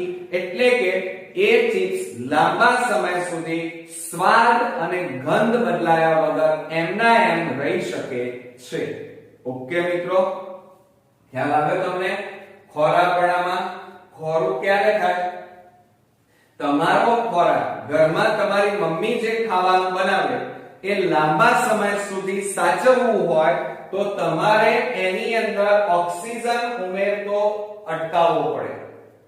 હવે તમને પ્રશ્ન થાય કે સર, તો એને માટે શું કરવામાં આવે? તો તમારી મમ્મી દૂધ છે, દૂધ એ ચરબીજન્ય કહેવાય. દૂધને 2-3 દિવસ સુધી બહાર રાખી મૂકે તો દૂધ શું થઈ જાય? ફાટી જાય અને ગંધ મારે. મારે કે ના મારે? અચ્છા. તો એનો મતલબ શું થયું કે દૂધ આપણું છે, સમજો જરા બરોબર. જ્યાં સુધી સમજશો નહીં ત્યાં સુધી થિયરી તમને આવડશે નહીં. આ દૂધ વાતાવરણમાં ખુલ્લું રાખો એટલે ઓક્સિજન સાથે પ્રક્રિયા કરે એટલે ઓક્સિડેશન થાય અને એ ખોરાક કેવો થઈ જાય, બગડી જાય. અને બગડતું દૂધ અટકાવવા માટે તમારી મમ્મી શું કરે છે, તો એ દૂધને ફ્રીજમાં નીચા તાપમાને મૂકી દે છે, જેના કારણે તમારું દૂધ બગડતું નથી. કેમ? કારણ કે ફ્રીજની અંદર નીચા તાપમાને મૂકી દે એટલે એની સાથે આ ઓક્સિજન રાસાયણિક પ્રક્રિયા કરી શકતો નથી, માટે દૂધ લાંબા સમય સુધી ચરબીજન્ય અથવા બટાકાની કોઈ વસ્તુ હોય તો એ લાંબા સમય સુધી આપણે સાચવી શકીએ છીએ. પરંતુ એટલે એનો મતલબ એ થયો કે ઓક્સિજન ઉમેરાય તો ખોરાક બગડી જાય, તો ઓક્સિજનને દૂર કરવો પડે. હવે દૂર રાખવા માટે જ્યારે પડીકાઓનું એટલે કે તૈલી એટલે કે તળેલા પદાર્થો અને ચરબીજન્ય પદાર્થોને લાંબા સમય સુધી સાચવવા માટે એ પેકિંગ થતું હોય એ વખતે નાઇટ્રોજન જેવા નિષ્ક્રિય વાયુ અંદર એડ કરવામાં આવે છે. ઓકે મિત્રો, ખ્યાલ આવ્યો? તો આ હતી આપણી ઓક્સિડેશનના કારણે ખોરાક બગડવાની ક્રિયા, સ્વાદ બદલાવાની ક્રિયા, ગંધ મારવાની ક્રિયા, જેને આપણે શું કહીએ છીએ, ખોરાકપણું. મોસ્ટ ઇમ્પોર્ટન્ટ છે મિત્રો, તૈયાર કરી નાખજો. એટલે આ બંને થિયરી ઉપરથી એક વસ્તુ તો તમે આજે શીખ્યા કે ઓક્સિજન ઉમેરાય તો ઓક્સિડેશન અને ઓક્સિજન દૂર થાય તો રિડક્શન. આટલી વસ્તુ તમારે યાદ રાખવાની છે. બરોબર મિત્રો, આવડશે ને? તો મિત્રો આ વિડિયો બરોબર ધ્યાનથી 2 વાર 3 વાર જોઈ લો અને આ થિયરી તૈયાર કર્યા પછી મોઢે લખવાનું રાખજો, તો તમે ભૂલ્યા વગર સરસ રીતે તમે પરીક્ષાઓની અંદર તમે આ થિયરી લખી પણ શકશો. અને સાથે સાથે લખવાની ટેવથી શું થશે કે તમે ક્યાંય સમીકરણમાં ભૂલ કરતા હશો તો પણ તમને ખ્યાલ આવશે. અહીંયા જોઈએ ઓક્સિજનની સંજ્ઞા શું થાય, O, carbon C, hydrogen H. આ તમે જાણો છો અને એ કેપિટલ અક્ષરમાં હોય, પહેલી ABCD નો. નાઇટ્રોજન N અને બીજો અક્ષર જેમ કે મેગ્નેશિયમ, તો હંમેશા યાદ રાખજો કે પહેલો અક્ષર કેપિટલ હોય અને બીજો અક્ષર હંમેશા સંજ્ઞામાં બીજી ABCD જ આવે. ક્લિયર? ત્યાર પછી પોટેશિયમ K. લેડ એટલે એનું બીજું નામ છે સીસુ, જેને Pb કહેવાય. પહેલો અક્ષર કેપિટલ અને બીજો અક્ષર બીજી ABCD. ધ્યાન રાખજો. ક્લોરીન એટલે Cl કહેવાય. પહેલો અક્ષર કેપિટલ અને બીજો અક્ષર બીજી ABCD નો. બેરિયમ એટલે Ba, કેલ્શિયમ એટલે Ca અને કોપર એટલે તાંબુ, તાંબાની સંજ્ઞા છે Cu. આ બધી કદાચ તમે જાણતા હશો. હવે આપણે આગળ વાત કરીએ કે આ ચેપ્ટરમાં આવતા અણુસૂત્રોની. તો પહેલું છે બેરિયમ બ્રોમાઇડ. બેરિયમ એટલે Ba અને બ્રોમાઇડ એટલે Br2 એટલે બની ગયું BaBr2. મેગ્નેશિયમ એટલે Mg અને ઓક્સાઇડ એટલે O એટલે એનું પૂરું નામ થયું MgO. લેડ નાઇટ્રેટ, લેડ એટલે Pb અને નાઇટ્રેટ એટલે NO3. એના બે અણુ છે એટલા માટે Pb NO3 અને આ જે કૌંસ છે એને આપણે હોલ કહીએ છીએ. શું કહીએ છીએ મિત્રો? એને અંગ્રેજીમાં હોલ કહેવાય. અને આ જે બે લખ્યા છે એને ટ્વાઇસ કહેવાય અને જો 3 હોય તો એને થ્રાઇસ કહેવાય. એટલે લેડ નાઇટ્રેટ નું અણુસૂત્ર PbNO3 હોલ ટ્વાઇસ આ રીતે બોલાય. પોટેશિયમ આયોડાઇડ, પોટેશિયમ એટલે K અને આયોડાઇડ નો I. લેડ આયોડાઇડ તો PbI2. લેડ એટલે Pb અને આયોડાઇડ એટલે I2. Potassium nitrate KNO3. Potassium એટલે K અને આ NO3 એટલે નાઇટ્રેટ કહેવાય. ધ્યાન રાખજો. હાઇડ્રોક્લોરિક એસિડ, હાઇડ્રો એટલે H અને ક્લોરિક એટલે Cl એટલે આખું નામ થયું hydrochloric acid. Zinc chloride, zinc એટલે જસત કહેવાય બરોબર, અને ઝીંક એટલે Zn અને ક્લોરાઇડ એટલે Cl2. સલ્ફ્યુરિક એસિડ જેને H2SO4 કહેવાય, આ એક એસિડ છે. એસિડ બે પ્રકારના હોય, એક સાંદ્ર જે જલદ હોય અને બીજું છે મંદ. એ આપણે જે બાથરૂમમાં એસિડ વાપરીએ છે એ મંદ કહેવાય, જે મોટા ભાગે બાળી શકે નહીં, જલદ ન હોય. ઝીંક સલ્ફેટ, ઝીંક એટલે Zn અને સલ્ફેટ એટલે SO4. Methanol, methanol, methanol, methanol એટલે પાછળ કયો પ્રત્યય લાગે? ઓલ, ઓલ પ્રત્યય લાગે. અને ઓલ પ્રત્યય લાગતો હોય તે બધા સંયોજનો કેવા હોય? આલ્કોહોલિક, એટલે કે દારૂવાળા હોય. એટલે મિથેનોલ એટલે એને એક જાતનો દારૂ કહેવાય. એ આગળના ચેપ્ટરમાં હું તમને ડીપમાં સરસ રીતે સમજાવીશ. એની અણુસૂત્ર છે CH3OH, એટલે કે ઓલ પ્રત્યય આવે. ઓલ આવે તો પાછળ બોન્ડ OH પ્રત્યય લાગે. ફક્ત અત્યારે જાણકારી માટે. મેંગેનીઝ એટલે Mn અને ક્લોરાઇડ એટલે Cl2, એટલે આખું નામ થયું MnCl2, મેંગેનીઝ ક્લોરાઇડ. ત્યાર પછી ગ્લુકોઝ, જેને આપણે ખાંડ કહીએ છીએ, શર્કરા, અને એના ભાગ પડશે માસુલે, માલ્ટોઝ, સુક્રોઝ અને લેક્ટોઝ. બરોબર, તો ગ્લુકોઝ નું અણુસૂત્ર છે C6H12O6. એલ્યુમિનિયમ સલ્ફેટ, એલ્યુમિનિયમ એટલે Al અને સલ્ફેટ એટલે SO4, એટલે એનું અણુસૂત્ર બને Al2SO4 હોલ થ્રાઇસ. જો અહીંયા ત્રણ આવ્યા, હું તમને બોલતા પણ તૈયાર કેવી રીતે કરવા એ પણ શીખવાડી રહ્યો છું. જુઓ, ત્રણ છે તો થ્રાઇસ કહેવાય અને બે હોય તો ટ્વાઇસ. યાદ રાખજો. બેરિયમ ક્લોરાઇડ, BaCl2, બેરિયમ એટલે Ba અને ક્લોરાઇડ એટલે Cl2. બેરિયમ સલ્ફેટ, બેરિયમ એટલે Ba, સલ્ફેટ એટલે SO4. એલ્યુમિનિયમ ક્લોરાઇડ, એલ્યુમિનિયમ એટલે Al અને ક્લોરાઇડ એટલે Cl, એટલે AlCl3. સોડિયમ હાઇડ્રોક્સાઇડ, સોડિયમ એટલે Na અને હાઇડ્રોક્સાઇડ એટલે OH, એટલે NaOH. સોડિયમ સલ્ફેટ, સોડિયમ એટલે Na અને સલ્ફેટ એટલે SO4, એટલે Na2SO4 એનું અણુસૂત્ર બને. સોડિયમ ક્લોરાઇડ, જેને મીઠું પણ કહી શકાય મિત્રો, NaCl, જેનું બીજું નામ મીઠું પણ છે. કેલ્શિયમ ઓક્સાઇડ એટલે CaO, જેને કળી ચૂનો પણ કહેવાય. યાદ રાખજો, બીજું નામ કળી ચૂનો. ત્રીજું છે કેલ્શિયમ હાઇડ્રોક્સાઇડ. મિત્રો, હાઇડ્રોક્સાઇડ શબ્દ આવે એટલે પાછળ શું લાગે? OH. યાદ રાખજો, આ અમુક બેઝિક વસ્તુઓ તમારે યાદ રાખવી પડશે, જેથી કરીને તમારે ધોરણ 10, 11, 12 સાયન્સમાં પણ આ બધી વસ્તુઓ તમારી કમ્પ્લીટ હોય તો કેમેસ્ટ્રી તમને એકદમ ઈઝી લાગશે. જુઓ, કેલ્શિયમ એટલે Ca અને હાઇડ્રોક્સાઇડ એટલે OH, એટલે પૂરું નામ શું બોલાય? CaOH whole twice.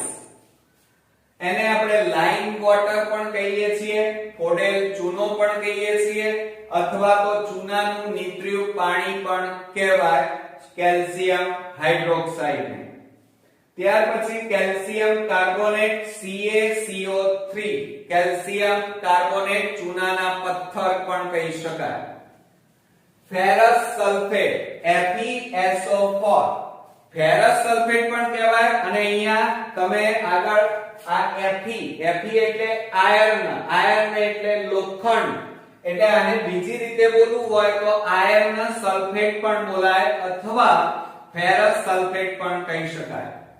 Ferric oxide Fe2O3, એને આયર્ન ઓક્સાઇડ પણ કહેવાય. યાદ રાખજો, ફેરસ સલ્ફેટ FeSO4, ફેરસ એટલે Fe અને સલ્ફેટ એટલે SO4, એટલે FeSO4 અણુસૂત્ર બને. નાઇટ્રોજન ડાયોક્સાઇડ સમજો જરા, મોનો હોય તો એક કહેવાય, ડાય હોય તો બે અને ટ્રાય હોય તો 3, ટેટ્રા હોય તો 4. અહીંયા જો ડાયો શબ્દ વપરાય છે. ડાયો એટલે બે અણુ. મોનો હોય તો એક અણુ કહેવાય. ટ્રાયો હોય તો 3 અણુ કહેવાય. એટલે nitrogen dioxide NO2. Lead oxide, lead એટલે Pb અને ઓક્સાઇડ એટલે O એટલે PbO થઈ જાય. એમોનિયમ ક્લોરાઇડ, એમોનિયમ એટલે NH4 અને ક્લોરાઇડ એટલે Cl. એટલે આખું અણુસૂત્ર તૈયાર થયું NH4Cl. એમોનિયા એટલે NH3 જેને આપણે ઝેરી વાયુ કહીએ છીએ, બરોબર? જે આ શબ્દ એમોનિયા વાયુ આપણે આગળ બાયોલોજીમાં પણ આ વર્ડ્સને શીખીશું. સિલ્વર, સિલ્વર એટલે મિત્રો ચાંદી. ક્લોરાઇડ, સિલ્વર એટલે Ag અને ક્લોરાઇડ એટલે Cl. સિલ્વર બ્રોમાઇડ, સિલ્વર એટલે Ag અને બ્રોમાઇડ એટલે Br. એટલે આખું અણુસૂત્ર AgBr થાય. બેરિયમ હાઇડ્રોક્સાઇડ, બેરિયમ એટલે Ba અને હાઇડ્રોક્સાઇડ એટલે OH. એટલે એનું અણુસૂત્ર BaOH whole twice. Silver nitrate, silver એટલે Ag અને નાઇટ્રેટ એટલે આ યાદ રાખવાનું NO3. એટલે આખું નામ શું બની જાય? AgNO3. સોડિયમ નાઇટ્રેટ, સોડિયમ એટલે Na અને નાઇટ્રેટ એટલે NO3. સલ્ફેટ એટલે SO4. કાર્બોનેટ એટલે CO3. આ બધા વર્ડ્સ યાદ રાખવા પડે મિત્રો. આ બધી ઈઝી ટ્રીકો યાદ રાખશો તો તમને કેમિસ્ટ્રીના બધા જ અણુસૂત્રો ઈઝીલી તૈયાર થઈ જશે. હવે જુઓ અહીંયા કોપર સલ્ફેટ, કોપર એટલે તાંબુ Cu અને સલ્ફેટ એટલે SO4. CuSO4. Copper chloride, copper એટલે Cu અને ક્લોરાઇડ એટલે Cl2. યાદ રાખવાનું Cl2 એટલે ક્લોરાઇડ. એટલે અણુસૂત્ર બને CuCl2. નાઇટ્રોજન સલ્ફેટ, નાઇટ્રોજન એટલે N અને સલ્ફેટ એટલે SO4. તો Na2SO4 થાય. સોડિયમ કાર્બોનેટ CaCO3 અને એને આપણે સોડિયમ કાર્બોનેટ છે તો અહીંયા જુઓ સોડિયમ કાર્બોનેટ. તો અહીંયા શું થશે મિત્રો? સોડિયમ એટલે Na2CO3 થાય. શું થશે મિત્રો? Na2CO3. અને કેલ્શિયમ કાર્બોનેટ હોય તો CaCO3 થાય. હવે આ બધા અણુસૂત્રો યાદ કેવી રીતે રાખવા? તો મિત્રો બેઝિક વસ્તુઓ અમુક યાદ રાખવાની તમારે. ક્લોરાઇડ હોય તો Cl આવે, સલ્ફેટ હોય તો SO4. જુઓ સલ્ફેટ તો SO4 પ્રત્યય લાગી જાય. કાર્બોનેટ હોય તો CO3 પ્રત્યય લાગે. જુઓ કાર્બોનેટ એટલે CO3. ક્લોરાઇડ હોય તો Cl2 પ્રત્યય લાગે. નાઇટ્રેટ હોય તો NO3 પ્રત્યય લાગી જાય. જુઓ નાઇટ્રેટ હોય તો NO3. હાઇડ્રોક્સાઇડ હોય તો OH આવે. શું આવે? OH આવે. શું આવે મિત્રો? OH. જો અહીંયા આ હાઇડ્રોક્સાઇડ એટલે OH. એટલે યાદ રાખજો કાર્બોનેટ હોય તો કયો પ્રત્યય લાગે? CO3. સલ્ફેટ હોય તો SO4. ક્લોરાઇડ હોય તો Cl. આ બધા પ્રત્યયો બેઝિક. જો તમે નાઇટ્રેટ હોય તો NO3. આ બધી બેઝિક વસ્તુઓ તમે ધ્યાન રાખશો અને આ બધા જ સૂત્રો મિત્રો 5-5 વાર લખી તૈયાર કરી નાખો. આપણે અગત્યના અણુસૂત્રોમાં જોઈએ તો ઓક્સિજન એટલે O, કાર્બન C, હાઇડ્રોજન એટલે H, નાઇટ્રોજન એટલે N, મેગ્નેશિયમ એટલે Mg, પોટેશિયમ એટલે K, લેડ અને એને આપણે સીસુ પણ કહીએ છીએ બીજા શબ્દોમાં, એને Pb કહેવાય. ક્લોરીન એટલે Cl, બેરિયમ એટલે Ba, કેલ્શિયમ એટલે Ca અને કોપર એટલે તાંબુ એને Cu કહેવાય. બરોબર મિત્રો? તો આ હતા આપણા અગત્યના સંજ્ઞાઓ જે આપણા આ ચેપ્ટર માટે ઉપયોગી છે. આમ તો ઘણી બધી છે કારણ કે આપણે આવા કોષ્ટક માટે ખૂબ જ અગત્યના વિડિયો 3 આપણે બનાવ્યા છે અને આ વિડિયો મિત્રો તમારા ચેપ્ટર 5 માટે ખૂબ જ અગત્યના છે, તમે જોવાનું ચૂકતા નહીં, બરોબર? હવે બીજા કેટલાક અણુસૂત્રો જોઈએ. બેરિયમ બ્રોમાઇડ, બેરિયમ એટલે Ba અને બ્રોમાઇડ એટલે Br, એટલે BaBr2. મેગ્નેશિયમ ઓક્સાઇડ, મેગ્નેશિયમ એટલે Mg અને ઓક્સાઇડ નો O એટલે MgO. Clear? Lead nitrate, lead એટલે Pb અને નાઇટ્રેટ એટલે NO3 કૌંસ બાર 2. આને કૌંસ બાર 2 એમ ના બોલાય, પણ કૌંસને વિજ્ઞાનમાં હોલ કહેવામાં આવે છે. હોલ અને 2 છે એટલે ટ્વાઇસ, એટલે બોલાય આ રીતે PbNO3 હોલ ટ્વાઇસ. શું? PbNO3 whole twice. Potassium iodide, potassium એટલે K અને આયોડાઇડ એટલે I. લેડ આયોડાઇડ, લેડ એટલે C શું? બરોબર, લેડ એટલે Pb અને આયોડાઇડ એટલે I2, એટલે PbI2 થાય. ત્યાર પછી પોટેશિયમ નાઇટ્રેટ, પોટેશિયમ એટલે K અને નાઇટ્રેટ એટલે NO3. તો એનું આખું નામ શું થશે લેડ નાઇટ્રેટ નું? તો જો અહીંયા લેડ આયોડાઇડ, બરોબર, તો શું થાય? PbI2. અને પોટેશિયમ નાઇટ્રેટ નું શું થાય? પોટેશિયમ એટલે K અને નાઇટ્રેટ એટલે NO3, એટલે KNO3.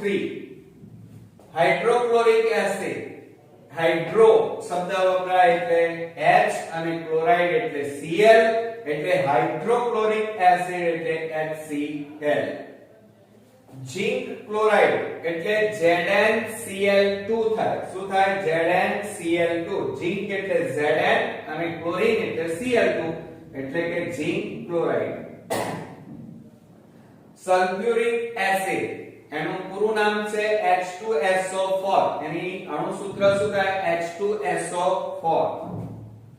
ત્યાર પછી ઝિંક સલ્ફેટ, ઝિંક એટલે Zn, Zn એટલે જસત પણ કહેવાય, અને સલ્ફેટ એટલે SO4, એટલે પૂરું થશે ZnSO4. મિથેનોલ, તો મિથેનોલ નું પૂરું નામ થાય CH3OH, બરોબર. ત્યાર પછી મેંગેનીઝ ક્લોરાઇડ, MnCl2, મેંગેનીઝ એટલે Mn, ક્લોરાઇડ એટલે Cl2, એટલે MnCl2 થશે. હવે આપણે ગ્લુકોઝ ની વાત કરીએ. ખાંડ, શર્કરા, બરોબર, એમાં ગ્લુકોઝ, સુક્રોઝ, માલ્ટોઝ, લેક્ટોઝ, આવી રીતે જે નામ વપરાય છે, એમાં ગ્લુકોઝ નું અણુસૂત્ર શું થાય? C6H12O6. યાદ રાખજો. એલ્યુમિનિયમ સલ્ફેટ, એલ્યુમિનિયમ એટલે Al અને સલ્ફેટ એટલે SO4, તો એનું પૂરું અણુસૂત્ર શું થશે? Al2SO4 whole thrice. Clear? Barium chloride એટલે BaCl2. બેરિયમ સલ્ફેટ, બેરિયમ એટલે Ba અને સલ્ફેટ એટલે SO4. એલ્યુમિનિયમ ક્લોરાઇડ, એલ્યુમિનિયમ એટલે Al અને અહીંયા ક્લોરાઇડ છે પણ 3 અણુઓ છે એટલે AlCl3 થાય. સોડિયમ હાઇડ્રોક્સાઇડ એટલે NaOH, યાદ રાખજો. સોડિયમ હાઇડ્રોક્સાઇડ એટલે NaOH. સોડિયમ સલ્ફેટ એટલે Na2SO4. સોડિયમ ક્લોરાઇડ એટલે NaCl. કેલ્શિયમ ઓક્સાઇડ, એને મિત્રો કળી ચૂનો પણ કહેવાય, CaO, CaO, એટલે કેલ્શિયમ ઓક્સાઇડ, જેને કળી ચૂનો પણ કહેવાય. કેલ્શિયમ હાઇડ્રોક્સાઇડ, તો કેલ્શિયમ એટલે Ca, હાઇડ્રોક્સાઇડ એટલે OH, હોલ કૌંસ હોય તો એને હોલ કહેવાય, 2 હોય એને ટ્વાઇસ, 3 હોય તો થ્રાઇસ. ક્લિયર? આ કેલ્શિયમ હાઇડ્રોક્સાઇડ ને જુદા જુદા નામથી ઓળખાય છે, અને લાઇમ વોટર પણ કહી શકાય, ખોડેલા ચૂના તરીકે પણ ઓળખાય છે, અને ચૂનાનું નીતર્યું પાણી પણ કહેવાય. ઓકે. કેલ્શિયમ કાર્બોનેટ એટલે CaCa3. કેલ્શિયમ એટલે Ca અને કાર્બોનેટ એટલે CO3. ક્લિયર?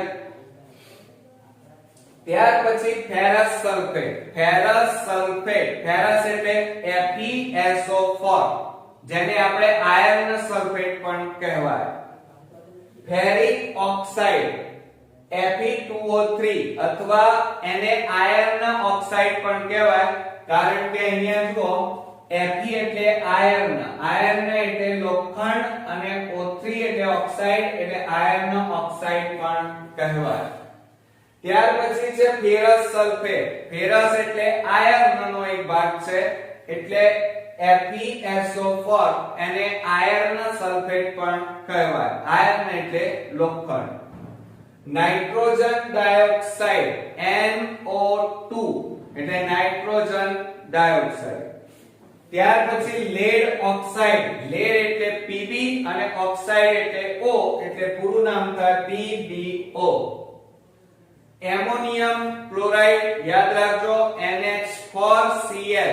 એમોનિયમ કીધું છે એટલે NH4 અને ક્લોરાઇડ એટલે Cl એટલે આખું નામ થશે NH4Cl. એમોનિયા વાયુ NH3 થાય.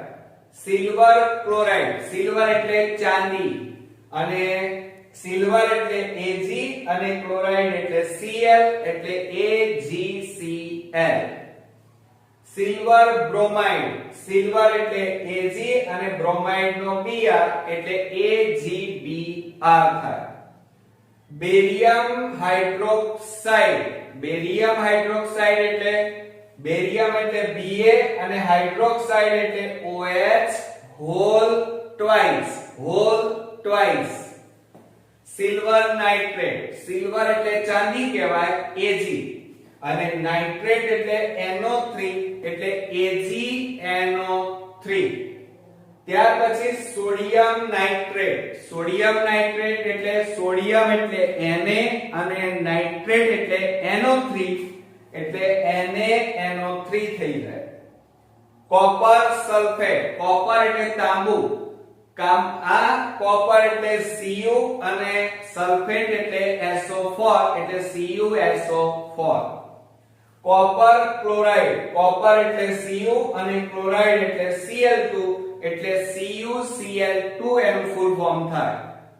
નાઇટ્રોજન સલ્ફેટ એટલે કે Na2SO4 અને સોડિયમ કાર્બોનેટ CaCO3. ક્લિયર મિત્રો?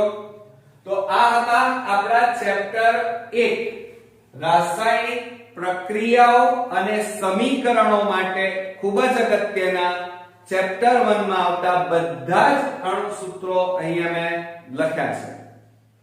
મિત્રો તમારે આ ચેપ્ટર જો પૂરેપૂરા માર્ક્સ મેળવવા હોય તો તમારે સૌપ્રથમ આ ચેપ્ટરની શરૂઆત કરતા પહેલા આપણે આ બધા જ અણુસૂત્રો 5-5 વાર લખી મોઢે તૈયાર કરવાના છે. જો આ તૈયાર કરેલા હશે તો તમે રાસાયણિક સમીકરણો મોઢે લખી શકશો, સમજી શકશો અને એને સંતુલિત પણ કરી શકશો. પણ જો આ બધા જ અણુસૂત્રો તમને નહીં આવડતા હોય તો તમે આ ચેપ્ટર તમારા માટે કાચું રહેશે અને પૂરેપૂરા માર્ક્સ મિત્રો ક્યારે નહીં મેળવી શકો અને આ ચેપ્ટર તમને હાર્ડ લાગશે. અને એટલા માટે આ ચેપ્ટરની શરૂઆત કરતા પહેલા મેં આ ચેપ્ટરના બધા જ અણુસૂત્રો મેં તમને સમજાવ્યા છે.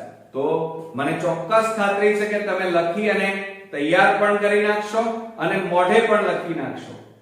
તો નેક્સ્ટ વિડિયોમાં આ ચેપ્ટરની થિયરી સાથે ફરી મળીએ છીએ એકદમ ઈઝી રીતથી અને આપણે પૂરેપૂરા માર્ક્સ મેળવી શકવાના છીએ. તો નેક્સ્ટ વિડિયોમાં ફરી મળીએ. ત્યાં સુધી ગુડ નાઈટ મિત્રો.